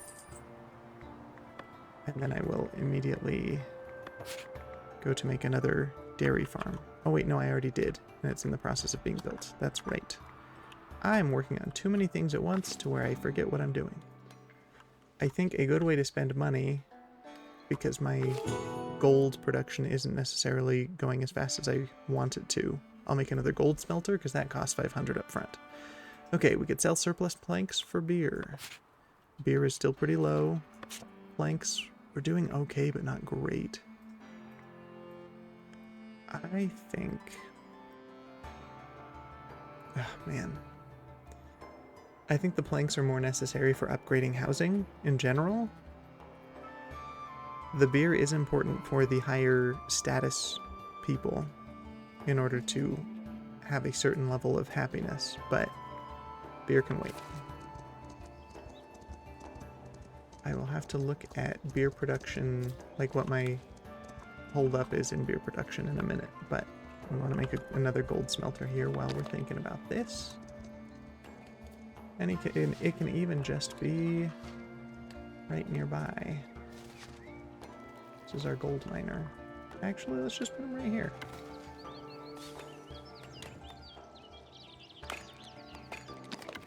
And come on. This mouse has been giving me grief recently. I keep forgetting I need to switch it. Okay, I'll put that right there. 500 right up front. What do you mean fulfilling all requirements? No, I don't want to proceed. What's the problem? Oh, it needs to be within light fortification, which is what that purple is there. Okay. I see. Well, thank you for the warning. If it's just like partially in it, does it count? I don't know.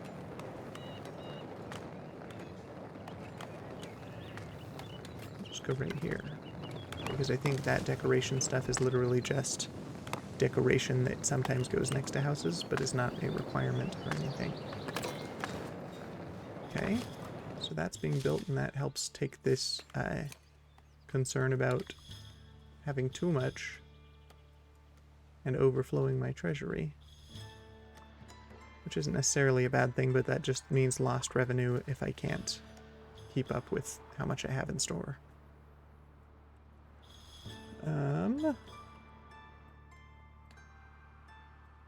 Okay, so I was going to look at beer production. So you need to have your... Where are we at? Brewery. It's made from wheat, hops, and water. Now, they have a decent amount of all three of those, but I guess... Do we only have one brewery? No wonder it's going slow. Let me go find out. Books. Building. A single brewery. Yeah, okay. And they work most efficiently when they're considered citizens. This is a commoner. And I don't think I'm comfortable upgrading her to a citizen until she can consistently have her needs met. Otherwise, she'll leave. The higher status somebody is, and makes them more likely to leave when they're unhappy. So, we are going to leave her there, but I think we'll make another brewery.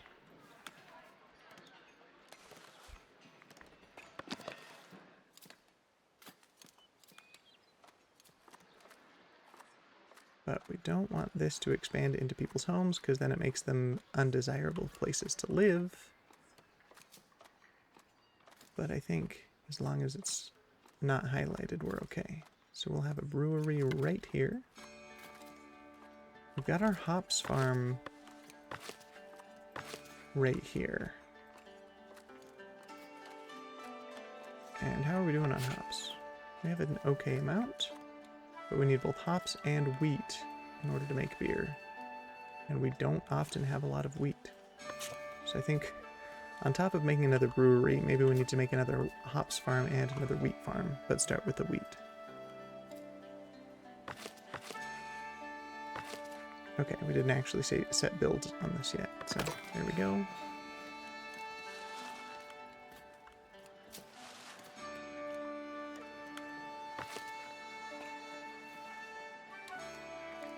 Okay, I think let's prioritize this dairy farm. It'll be the first thing built of all of the projects I'm currently working on.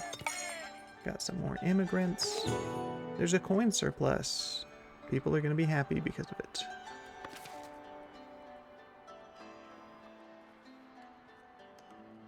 How are we doing on hunting? I haven't been keeping up with it very much. Hunter's Hut.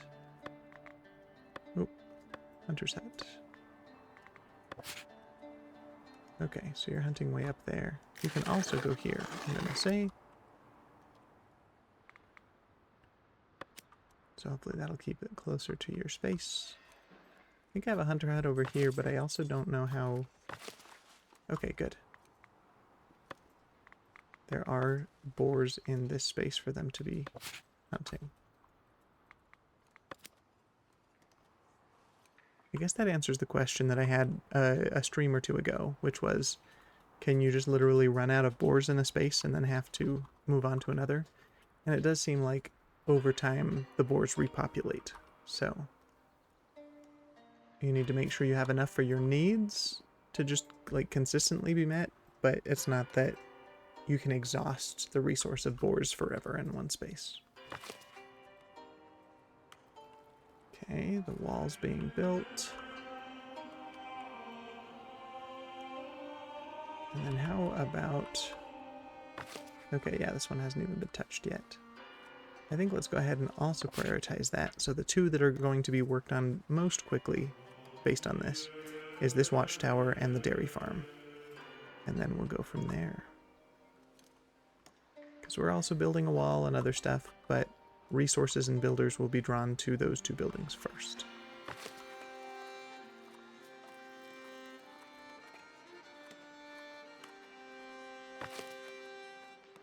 Yeah, we can see this house is also just being built into a medium density, which is why now instead of just the 2, there's space for 6. Okay, and now that this is fully done, I can add some more patrollers, some more watchmen. We're going to stop with just those 5 people being assigned and see how many I've got left over. I think there's going to be 2. And we can expand the patrol coverage now that we've got more people.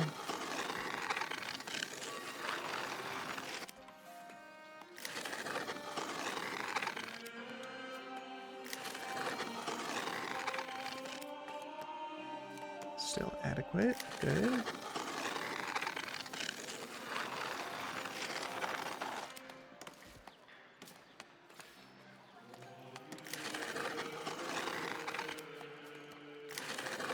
Now it's too large.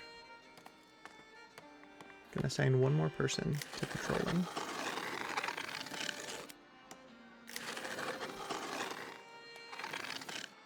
And we'll stop before that house.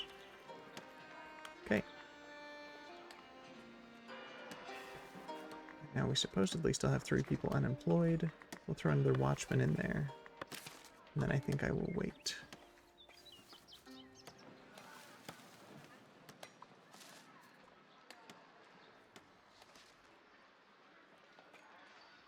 Okay.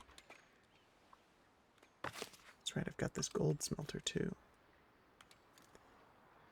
But it is waiting on the prioritization of the dairy farm and the watchtower here. Okay.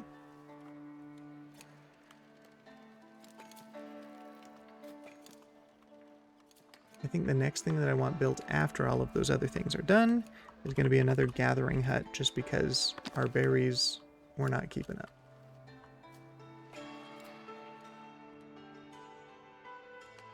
So we're going to have a gathering hut over here to work on these berries. Looks like we already have some gatherers on a hut right here, which is fine. They can use the same berries. I don't think that's a problem. But as far as I understand it, the way that it works in this game when you set buildings to be built is they prioritize them in order of when you assigned them, when you set them up to build, unless you specifically set prioritization by clicking on this. Or you could pause construction on some if you need. So, once these 2 are done as far as prioritization, then everything else that's not yet constructed will be built before the gathering hut that I just placed down. If I want to change that, I always can, but that's the default.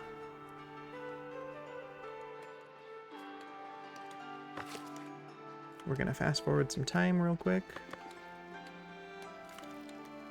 both so that the dairy farm can be done and so we can get this watchtower done. It's got all its resources, now it's just waiting on the builder to actually continue building.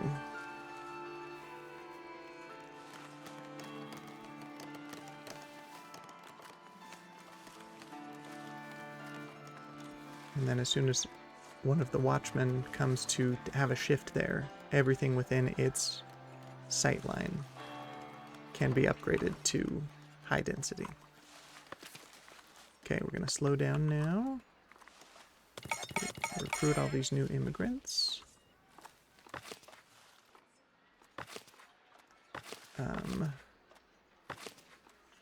Yeah, see, immediately this one is being upgraded to high density, which is fantastic.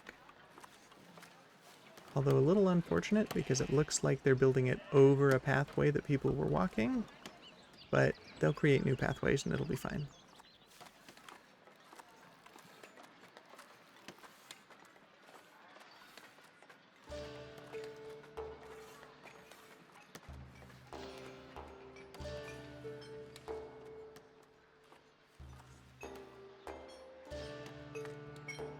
Oh boy, the woodcutters cut too fast for this space. So let's take a look at woodcutting. Okay, good. They're also set to expand over there in that direction. As far as hunting, okay, so there is some space there that's still huntable, but we'll expand a little bit more as far as woodcutting in this direction, and we'll do it over here as well.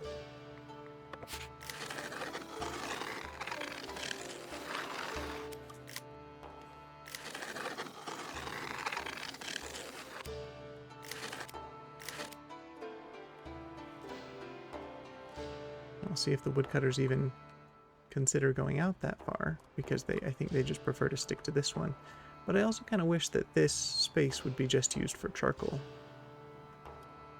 The issue is you can't necessarily separate those two as different, like, areas. We maybe should have just set our lumber camp a little bit further out. So that is something to consider. I could just scoot the entire lumber camp, as long as the undesirable housing space nearby doesn't overlap with houses that already exist. Okay, I've got the dairy farm done. We can assign our workers. Now we just need a dairy pasture. And I think, let's go ahead and have it go over in this direction. And out here.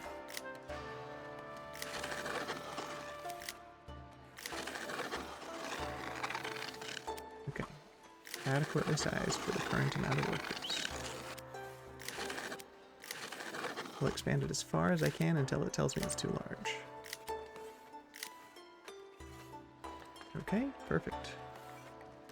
So that will provide another source of milk to make sure that our cheese maker can keep up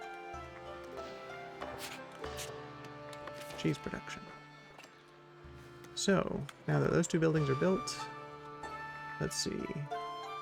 What are we looking at as far as buildings? We're looking at specifically status. Production paused, working fine, ongoing construction.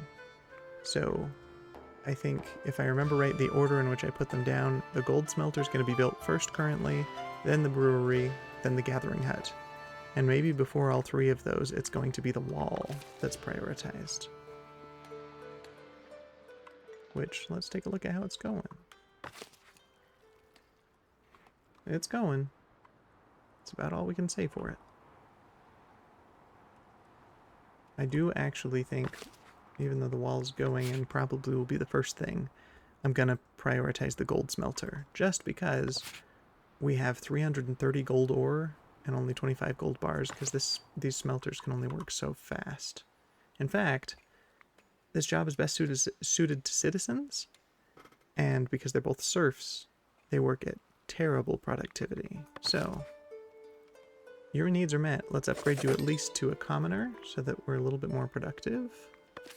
And then you don't have housing. Do you just need to go back to your house? You don't have a house. Why don't you have a house? What's your problem? That's unfortunate. Okay, well, I either need to just expand housing space or immediately turn these into medium density houses. Oh boy, okay. Let's make a watch post. Let's go with a major tower.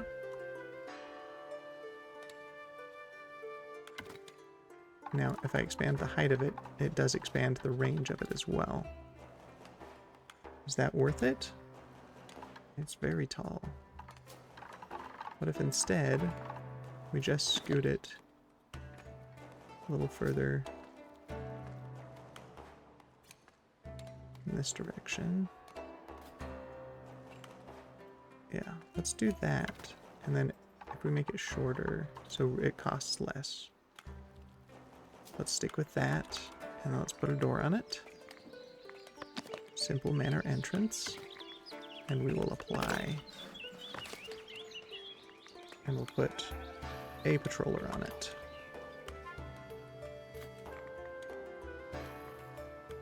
It'll fit more once it's done. We're going to prioritize that one as well. So now the two buildings that should be prioritized are the gold smelter and this watch post.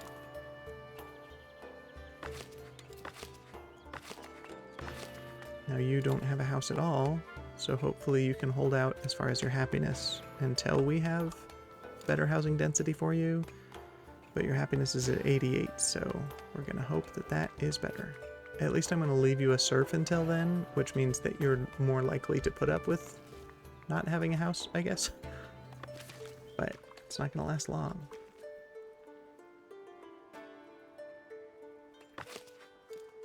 How are we doing as far as wood cutting out here?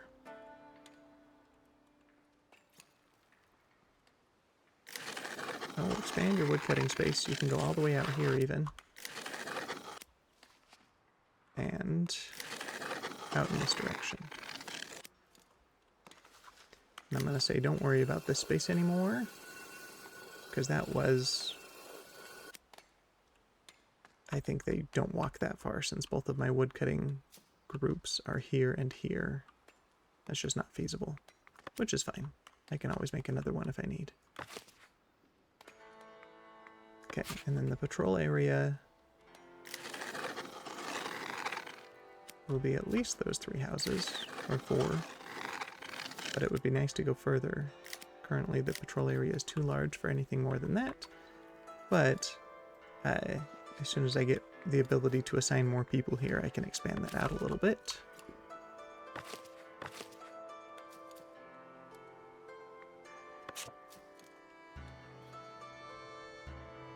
Okay, now I've got more people here. Are there any buildings that are not fully staffed?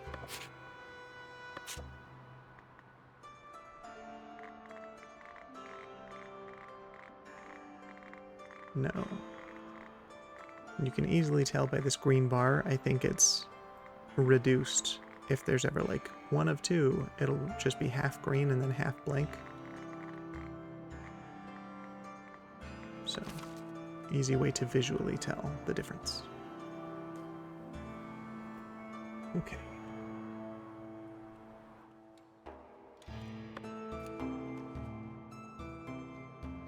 I think we're going to speed up game time a little bit to hopefully get those 2 buildings taken care of. The gold smelter's still waiting on a builder, but luckily the watch post is... Oh, I thought I saw somebody walk up to it, but I guess it wasn't a builder. Never mind. We're waiting on it for those 2. But I guess this guy can still do his patrolling job even without... I guess it must have been him. Without the tower being fully built, which is nice. So that these are still considered being patrolled. But he can't get particularly, like, far. So these far-reaching ones don't quite get the same amount of coverage, where this one in the middle has quite a bit of patrol coverage because of it.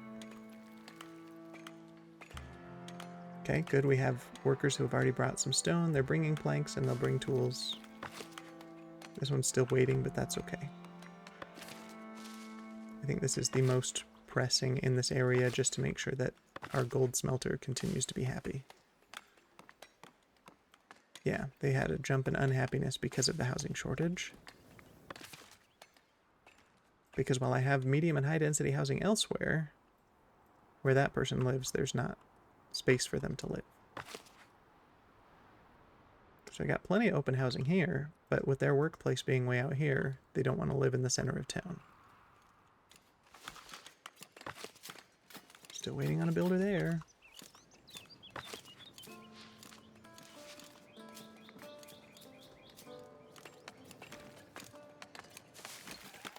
Great, and they've started to build. We're going to assign a watchman here.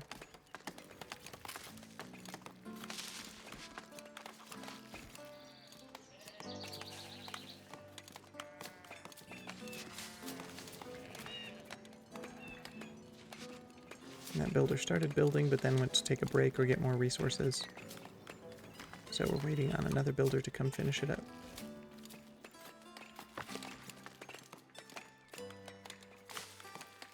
And I think while we're out here, I'll actually slow down game speed right now to do some beautification out here, because I have not done it out in this direction at all.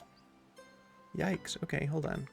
We're going to do visibility. We're going to look at zoning areas. And then, while we've got that menu open... Okay, so anywhere where there's this light green, where there's not a highlighted house, that means they have not yet gotten that beautification option. Okay, so we got a street right here. And that'll do it. So both of those are now considered beautified.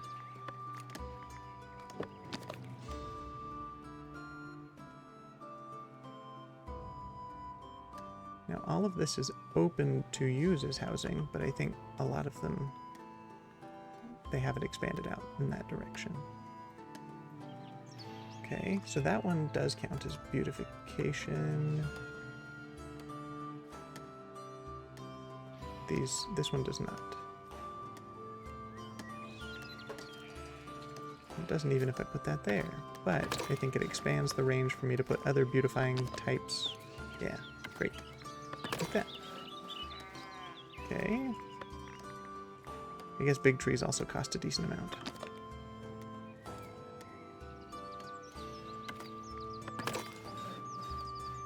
Okay.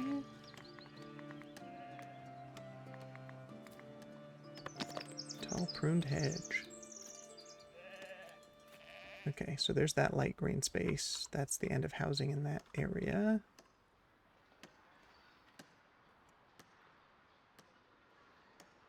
Then, light green up here.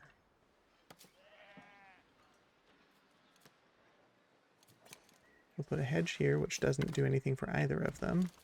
But right next to that hedge, we'll put a little vase and get both of those houses.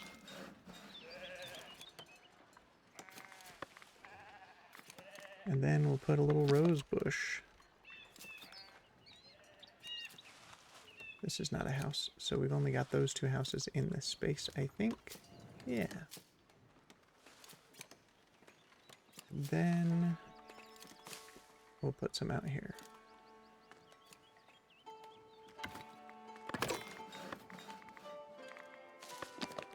Planter right here.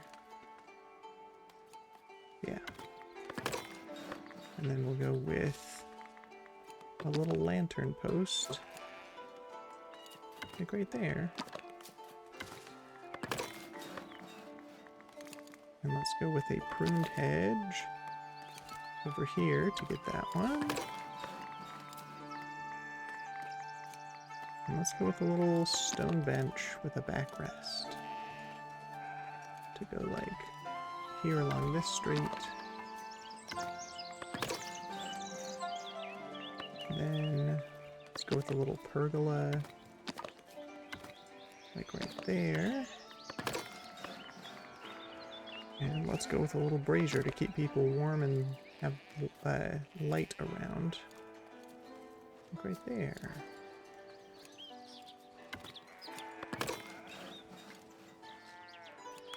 Okay, so that's it for housing in that space. And now, let's do some more over here. A young oak planter right there. And then a terracotta beech planter right here.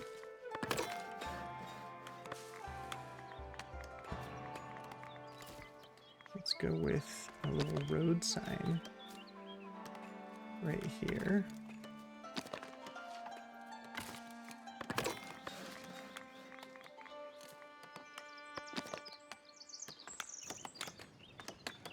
And let's say maybe just a little rope fence right here.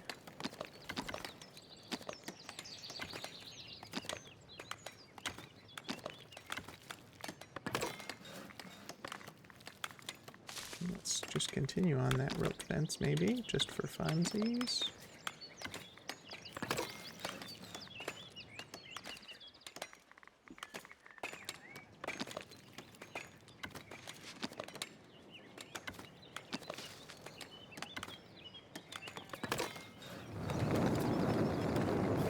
Oh, interesting. Placed kind of funny on that hill, but that's okay. Okay, this is also a house, so let's make that kind of pretty. Beautified, as it were. Right there, perfect. And then we can expand over here as well.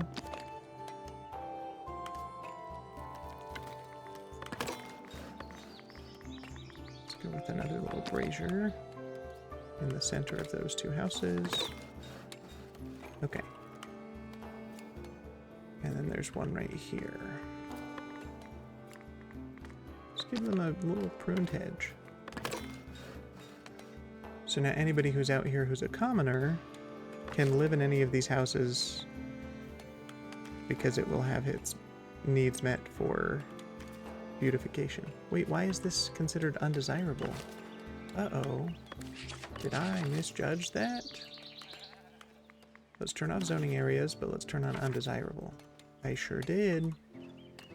Because I guess I didn't realize that gold smelters have undesirable space.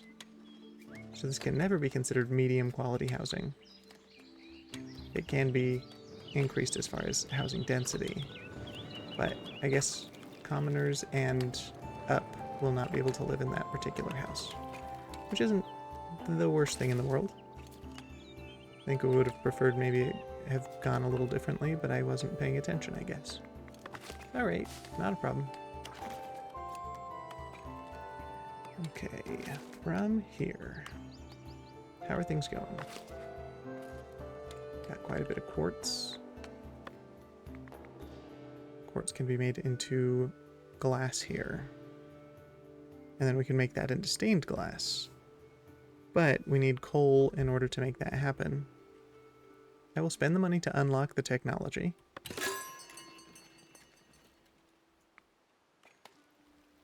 But I think we'll hold off on building because we still have a few things that need to be finished to get finished building before we can get any further.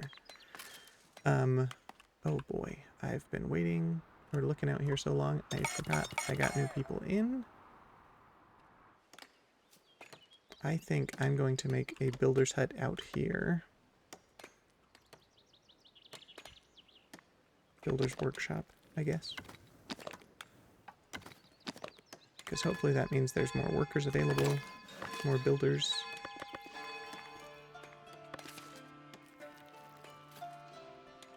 Yeah, okay, so now we've got this watch post here. Even though it's not fully done, some of these places are considered to have light fortification and patrol coverage sometimes, which means they can be upgraded to medium density. I guess this is just a house that's being built in the first place. Either that or it's being upgraded and can't yet show more occupants until it's at least partially done. But this one's got light fortification, just needs patrol coverage. And it's almost done. They just need one more tool and then to finish up construction there. So let's speed that up just a little bit. Okay, and those are visiting people who are going to enjoy spending time in my tavern and hanging out at my village.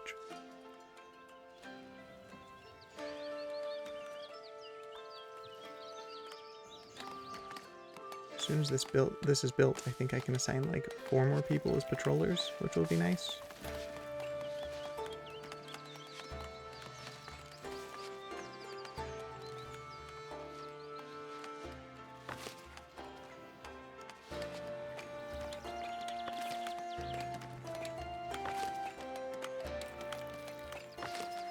These 2 buildings are being prioritized right now.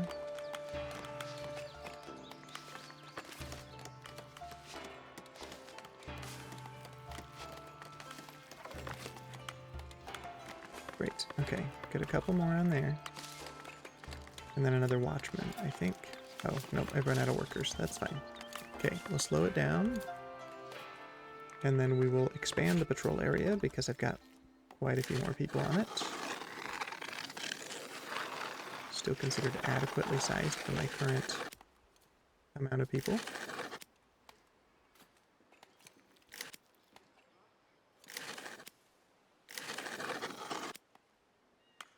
And that is currently all the residential space nearby. I could also see if they could patrol out here, but I think that's too far.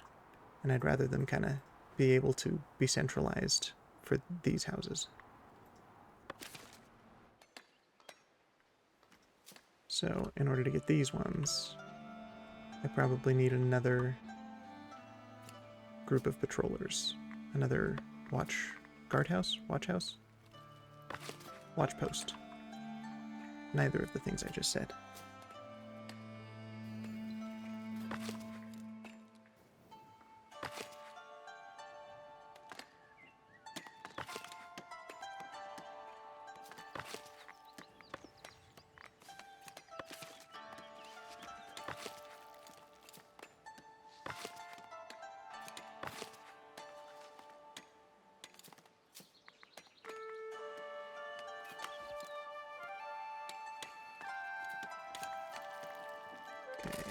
Smelter is still just, it's got its materials, it's just waiting to be built.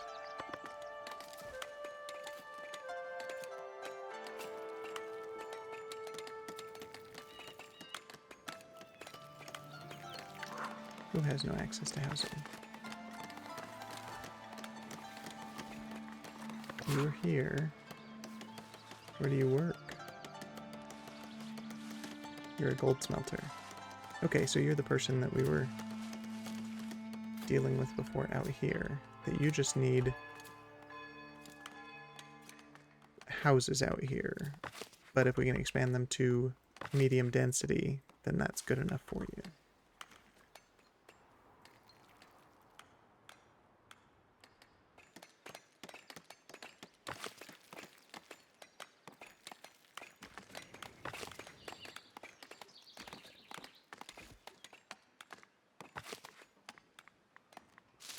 As far as happiness, interesting that that person who hasn't had a house for a while is still not quite the lowest as far as happiness. But they're going to get there awful quick, I imagine. So hopefully having all of these patrollers here, I think as soon as one of these houses hits like 100% in the green in patrolling, it can then be upgraded to medium density. Done. Okay, great. So already this one is considered medium density. Even though it's not actually completed, it's in the process of being renovated. And I imagine one of these is going to be our... Nope, absolutely isn't. The smelter. Does she have a house, though? Still no house. So I guess that one immediately got taken up by other nearby workers. But the good news is we've got quite a few houses that are being patrolled around. So hopefully they should all pretty quickly be upgraded to medium density. Although it looks like some of the ones out here don't have the medium fortification that's required. So we're going to throw on a watchtower. And we're going to slow this down.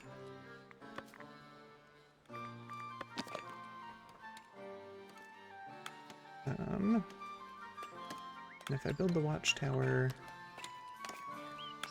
can I turn it so it gets all 4 of those? All 5 of those? Yeah, that's great. Done.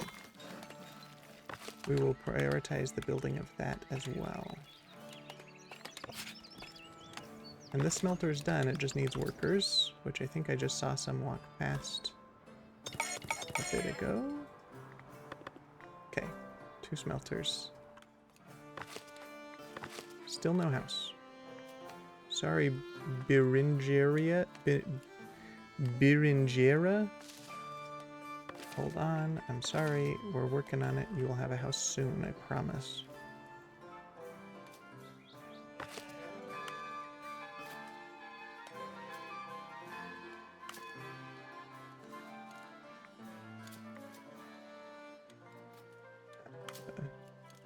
I'll throw one on here as a watchman.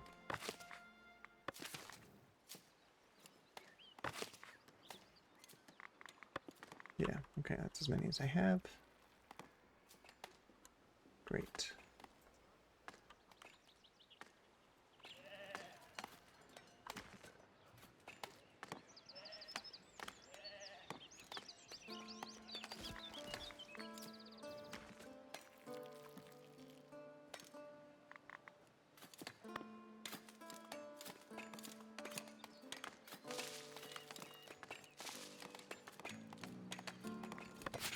Okay, we've got a decent amount of coal, like, backed up for the amount of stuff that we're doing. Our beer production's still running low, which is a problem as far as entertainment requirement for some people.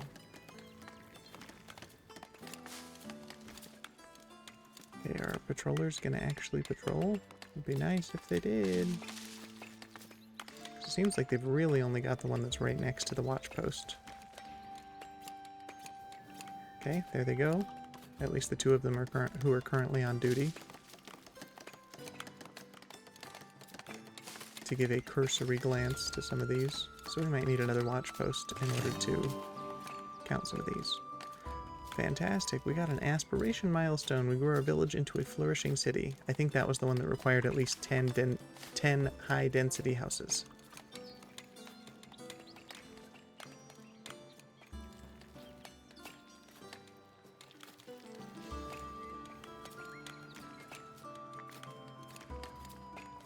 So, slowing this down,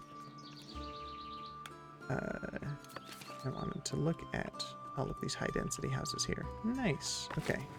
So these are all still considered low-quality housing, but high-density, which is great. These three are considered medium quality with high density.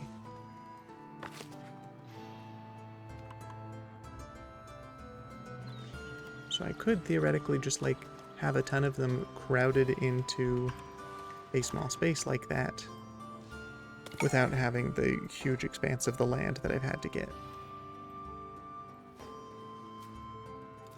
Well, now I have one extra person. We get another watchman, I think.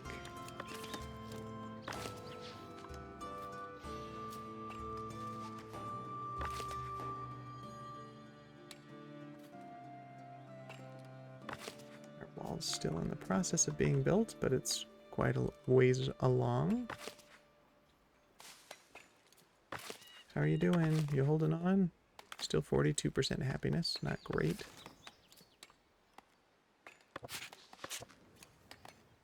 And our cheese production is still pretty low. But I imagine it's just because we continue expanding our population. So even though I have a higher cheese production, it's not necessarily enough to keep up with the amount of people I have. Which is frustrating. Okay, I think, as far as income, let me go back to the book. Hopefully this will help with anybody who's unhappy about current housing issues. I'm going to reduce the amount of taxes on my serfs.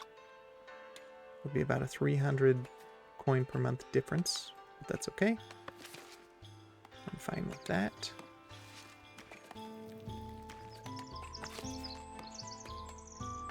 Transporting gold bars to the warehouse. Wherever I have a warehouse. This one. Right there. Cool. Do I have anything I need to click on? Yes. A prestigious burg part 4. Upon hearing that your villagers are comfortably settled, the elders believe it is time for you to seek the city charter. Once you have enough citizens and the city belfry is complete, you will be ready to request an audience with the seneschal once more. And I think that is the particular goal that ends the scenario. Yeah, I think it's all of those. Great. We're on our way. We have hit the point where it thinks that it's within our grasp. It might be a while before we actually get there, but it is now a little goal that's pinned to our screen here.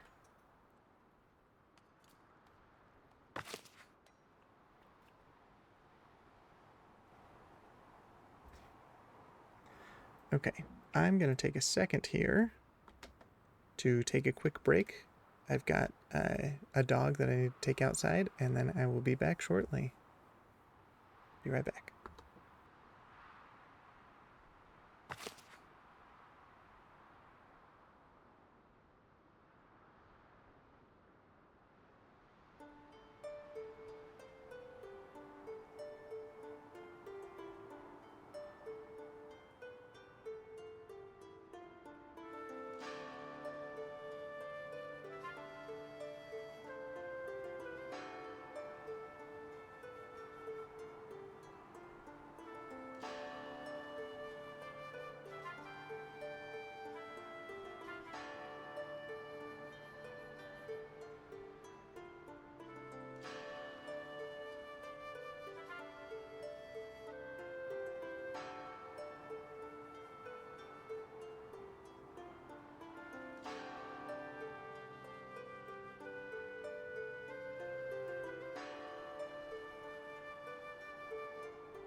Alright, we are back.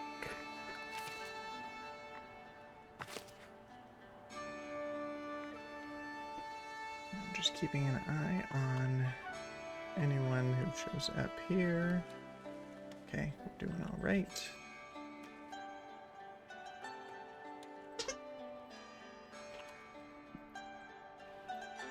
Don't mind my dog squeaking his toy.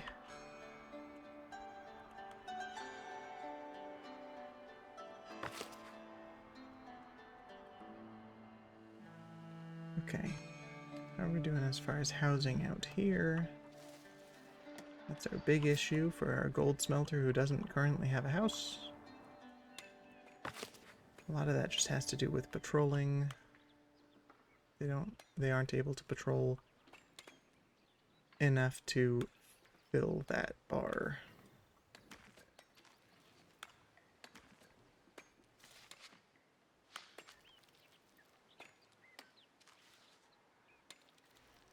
Curious to know if anything else, like, fulfills the patrol requirement.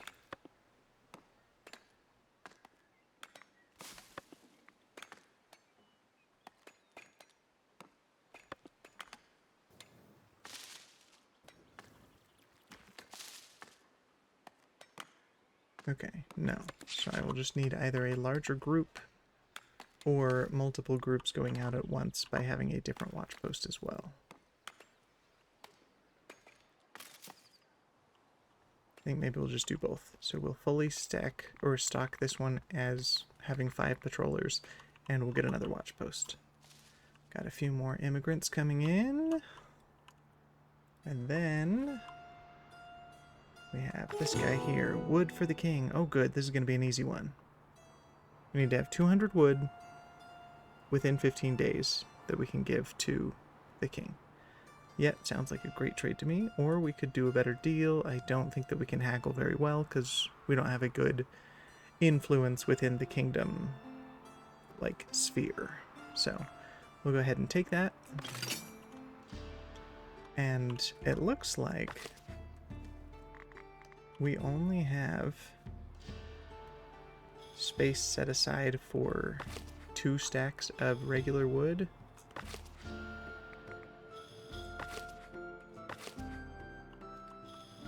And then that resource will be fully exhausted within that space at that point.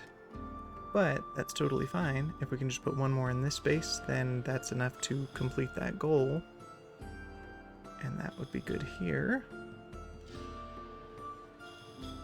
But that would put me almost right at the very end of my capacity. So, what kind of buildings cost a lot of money? Could do a glass smelter which costs 500. I think that's smart. It needs to be within light fortification. So it could be right here, which is good because that's where the quartz is that'll be made into glass. So 500 is great to have taken out of my treasury so that this doesn't put me up to my limit. But we still have not turned that 99 into 100 yet. Is there another space in storage that I could switch to be wood? I could switch planks over, but I do want to have planks set aside in storage when needed. Got a storage up here,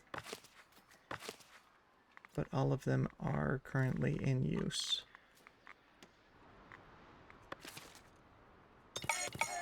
Do I have a storage space out here? Yes, but not for what I need. Like, there is a thing here, but there's no space to put that in. So I either need to build a new storage space, or we need to assign space over. I guess we'll just, for a second... Oh, no, we got our 200. Done. Confirm. Okay. We've traded. We got a little bit of kingdom influence for the first time, I think, in this entire game. And we got 300 coins out of it, so that's great. I'm happy with that.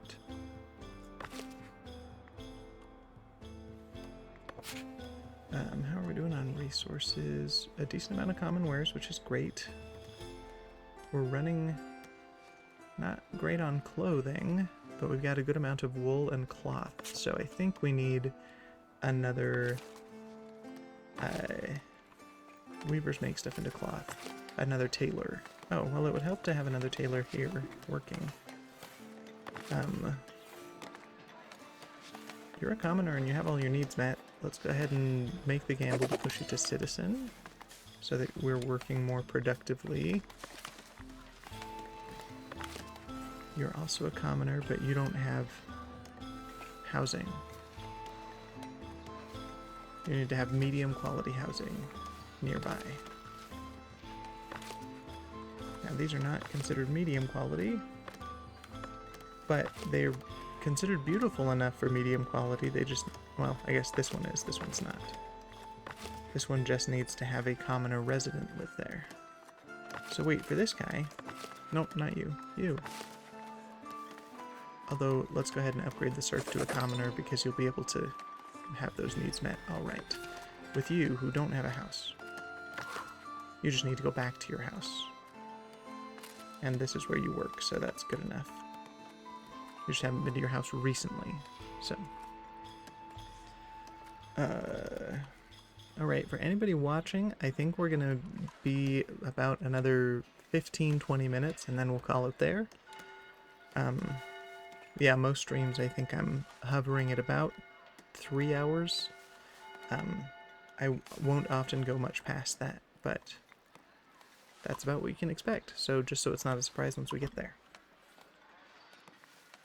Okay, well, let's beautify this house. That one's already done, so it's literally just this one. Okay. So we'll go to decoration. Let's give you a little tree. But I guess we don't want to destroy that fence because it looks okay, like it looks nice. So we'll do that. Perfect.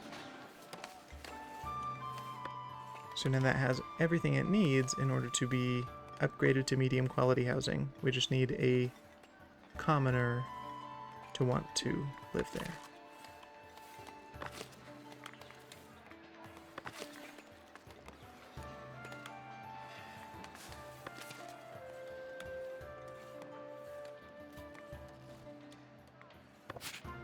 Access to refined food. I mean, we still have a decent amount of bread and meat. We could do with some more cheese. Now, I could try to buy up to make up for the cheese I don't currently have on hand, but I don't know that I've got enough money to really allow for that. So, how's this going? They've got an okay amount of milk sitting by. And in fact, the amount of milk that I have just in total in my place is 77. So at this point, it's not necessarily a question of having enough milk.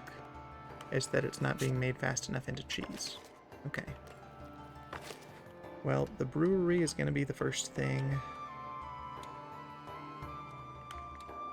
Yeah, let's see how we're doing as far as actually building our buildings.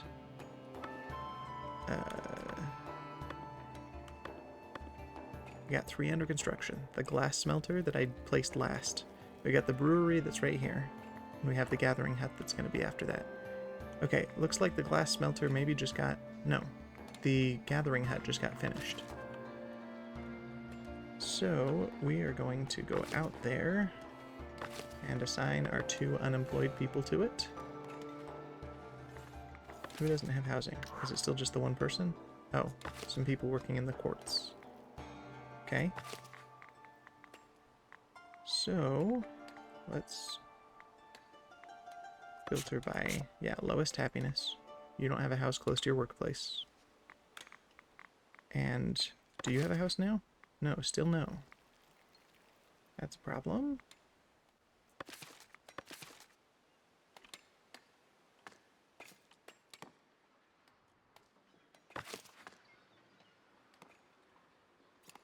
Okay, so we're getting some decent patrol coverage on some of these.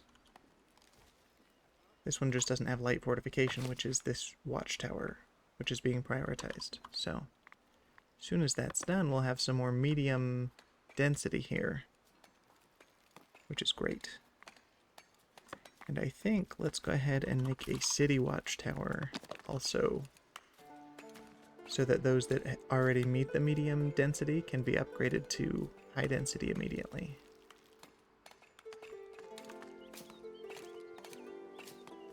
And we'll put it right. That's a house, right? Yeah.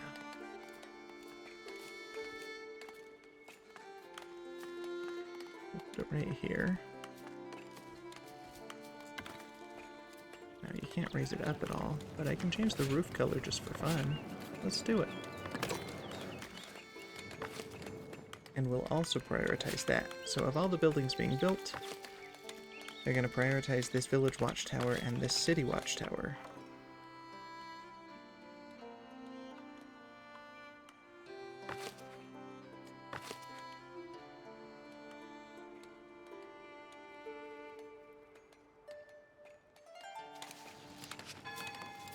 And I think the watch post requirement of this is met right here. Unless you can only have one watch post per watchtower, which is possible, but I don't know. Regardless, we are going to put another watch post around here anyway to allow for more patrolling coverage, but not yet. So, we'll get there. But, that being said, as soon as this is done, we'll get at least 1 or 2 or maybe even 3 more. Yeah, because these are all at full, these 3 or 4, to be turned into medium density.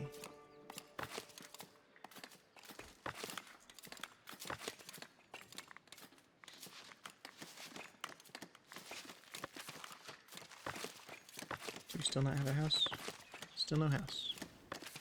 Sorry, we're working on it, I promise.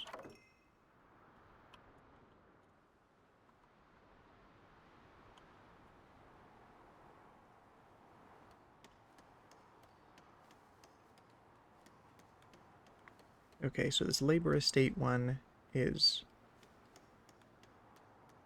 Splendor, the labor splendor. So I've only got 230. By the end of this, I'm going to need to have 500. But that has to do with things like decorations. They can be the individual ones that I place that I think don't give you a lot. Oh no, that's a separate thing entirely. So in buildings that are considered labor estate type buildings, you can add on decorations that add to the labor splendor. So like this market, I could just have like bare wooden stalls, and that does not give me, I think, any labor splendor. But because I put like fun little tents over the top and little signs next to them, that helps contribute towards labor splendor. Alright, what do we got? Population hits 400. Let the banners fly. Your village has transformed into a grand city of 400. The streets are alive with nattering neighbors, and the bonds you have created make the city a perfect place to call home. Very well. We get a happiness bonus for that. Now, out of curiosity... Okay. We got the wall here, and it's nearly finished.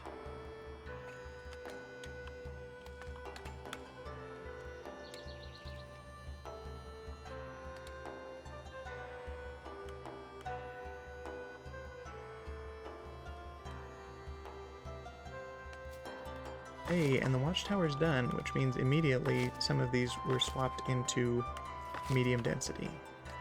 Do you have a house yet? Why not? Are these houses not close enough to your workspace? Or were they just immediately taken by other workers in this space? If so, that sucks.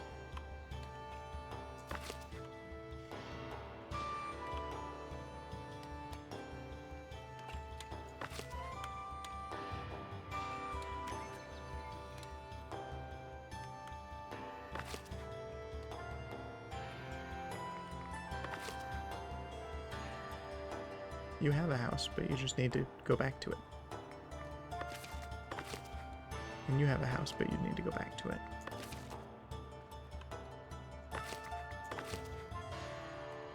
And you're good. You just need entertainment, so like a tavern that's nearby.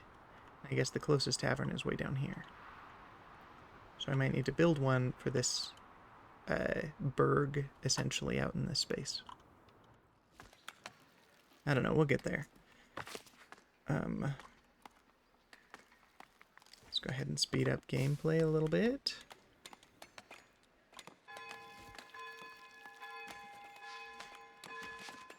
At least I have no shortage of church service. I think I have 4 different church buildings across my space, each one with at least 75, I think, capacity. Some more, so I think still within the realm or the range of the amount of people we have.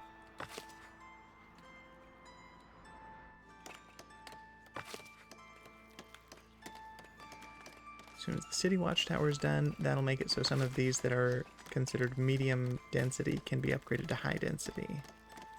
And then hopefully that's enough for the people out here to have a house.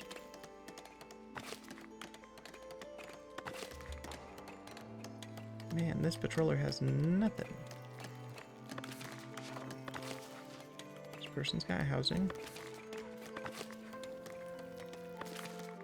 Okay, so maybe housing is fine now.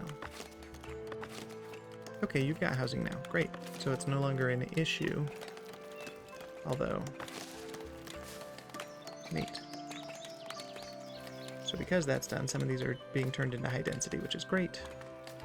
It is making the walking path essentially non-existent, so they'll have to create new paths around, but luckily that's just kind of a natural thing that they will do without your bidding.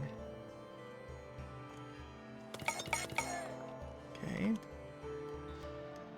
We're going to slow things down here. I think I could have another forager here. What are we doing on buildings and occupancy? Gonna have another brewer because the brewery's done, which is out here.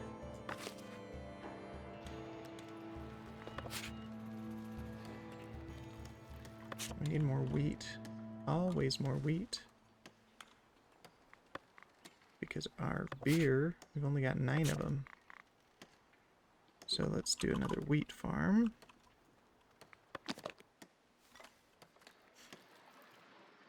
Now luckily, unlike some of these buildings, like I think the dairy farm, this one does not create an undesirable housing space. But it does require a bunch of empty land in order to be able to farm. So, let's see. Now I'm using that for, like, replanting trees. Do I just put another wheat farm all the way out here?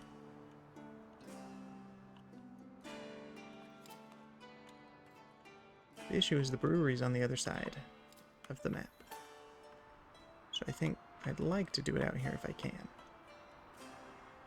I do have all of this land right here. But if I have the workplace too far away from housing, then they're going to be upset about it. So I think what we're going to do is we're going to put it right here.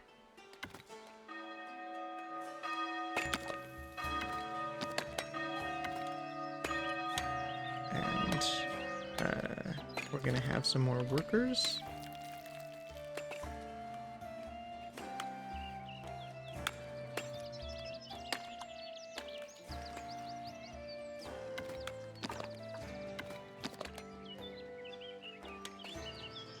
Yeah, okay, it'll be on this side of the building. We'll just have a couple of these to allow for more workers to be assigned to this building. And that's all that can do that. I don't think we need additional storage space because the wheat's gone basically instantly. But we'll throw in a couple of haystacks that just help add to that labor splendor. And also, they will cut down these trees so that the wheat farming can actually expand further, because they can't go in the trees very well.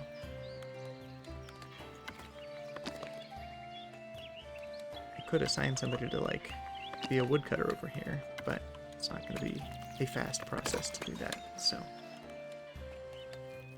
Okay.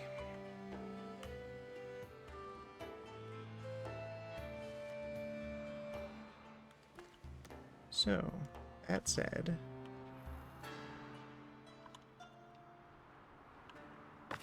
got our high density housing, which is making it so everybody out here has houses. And this one, nobody can work because I've already got all the quartz here. I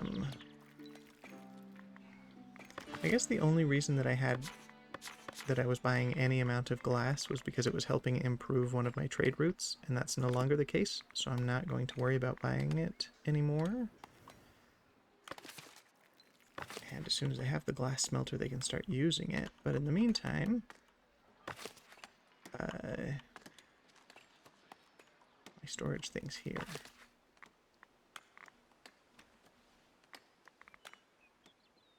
I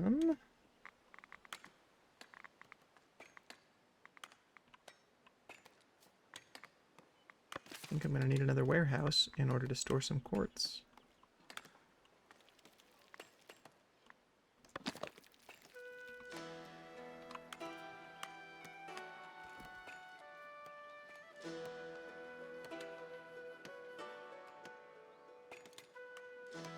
And space out here to put a warehouse. Yeah, I suppose. Put it right across the road from them. And let's throw on additional space for more resources. So like right there. And another one.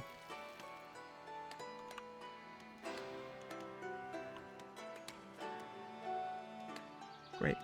If they overlap like that, they're still accessible. So we'll stick with that. And we'll assign transporters there, even though technically they can't do any work until the thing's built. At least that way I'll still get more immigrants coming in.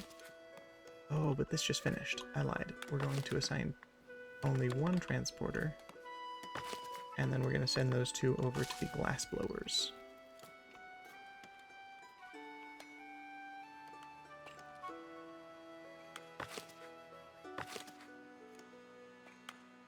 Because it's not like they can even do their job until it's built, where these guys can just get started. Okay, good. Finally, with all the gathering huts, we've kind of clawed back our way into having berries for just general use. Still not a lot of cheese, though.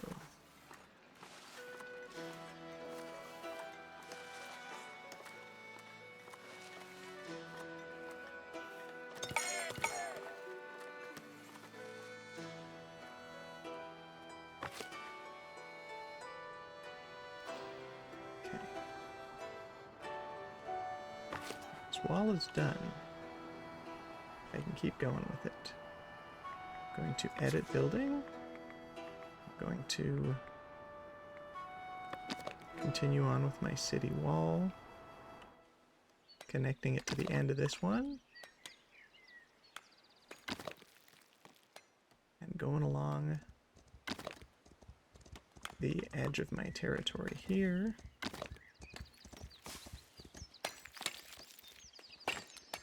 To there, but then I'm going to create a gatehouse.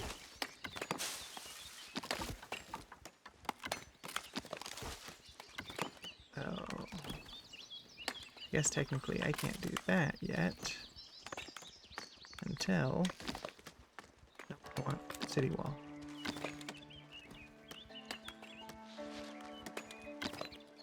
We get to a point where the entire thing's in my territory. I can then spin it around. Nope. Connect it there. Spin it. It's outside of my territory still. Okay, well, then really quick, is this going to destroy the whole thing?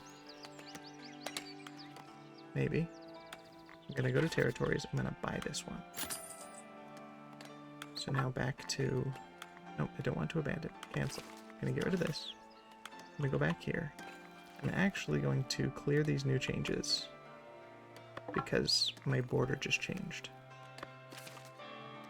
So then we're gonna go back here. We're gonna edit this one by throwing on more city wall. My edge of my territory is right up there, so I can have a gatehouse now. Oh, it goes right there. It's not outside of the territory. Oh, it is. Okay, I see the border goes along that way.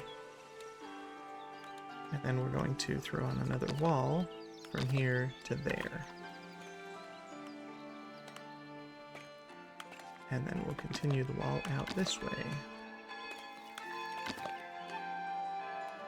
Along the edge of this territory that I just bought.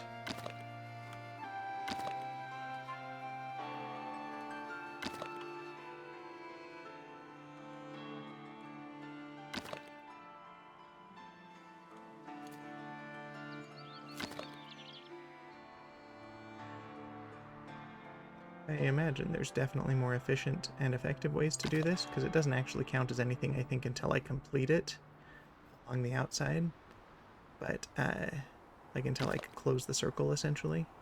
But this is fine. We'll stick with that. So we'll apply those changes for now, because that's going to be a project to get it that far.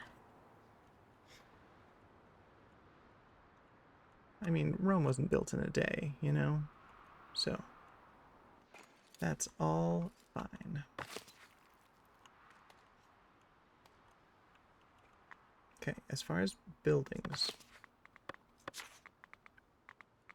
we have our wheat farm done. We just need to assign our workers, and I only have 2 at the moment, but we're gonna go there.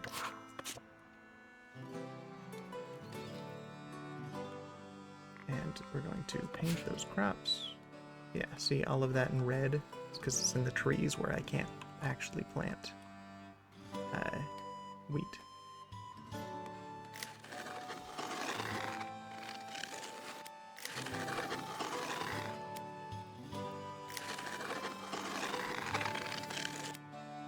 But they are cutting down some of those trees for the stuff that I put in, so... too large for the current amount of workers. Except some of these is in the trees, so it doesn't even matter yet. Oh, is it because... okay, no, that's adequately sized. Great. I think we'll be able to expand it out this way, and, like, both as we get new workers. Oh, hey! Welcome in. Oh, you know, it's coming along.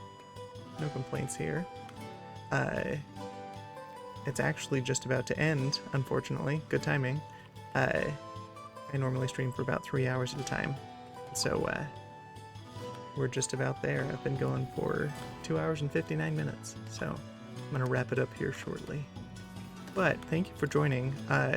Please feel free to join back again. I often play this one, Foundation, every Monday. Or at least most Mondays, depending on what all's going on. And then, Thursdays I've been playing Peak with friends, and then on Saturdays, it kind of just depends. I'll swap around different games. I played a puzzle game before called Is This Seat Taken? I've kind of done a variety of different options there, so... this isn't my first stream by any means, but I am still relatively new to it, yeah. Lumberyard, I think is what it's called. Camp. Okay.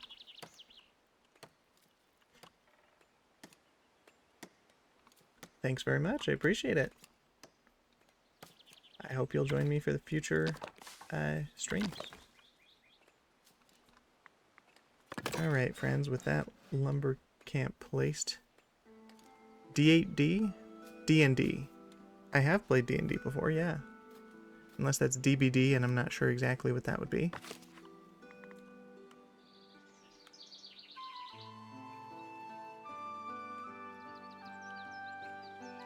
Oh yeah, Dead by Daylight. I've seen it. I have not played it. I don't play a lot of online games. A lot of that just it's more it feels more competitive than what I like a lot of my games to be. Hey, thanks for the follow. I appreciate it.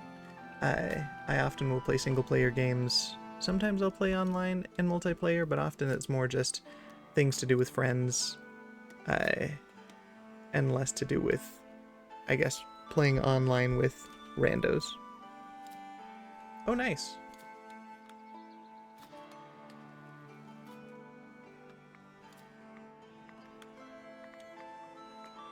I think with that, you're welcome to. I don't really have a place to share any of it other than you can go to my TikTok and send me a DM there. I don't currently have, like, any ability to, like, pay anybody for work.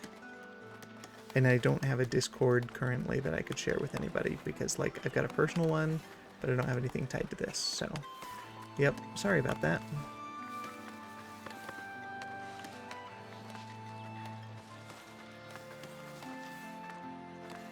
Alright, we're gonna save it here, and we are going to end our stream.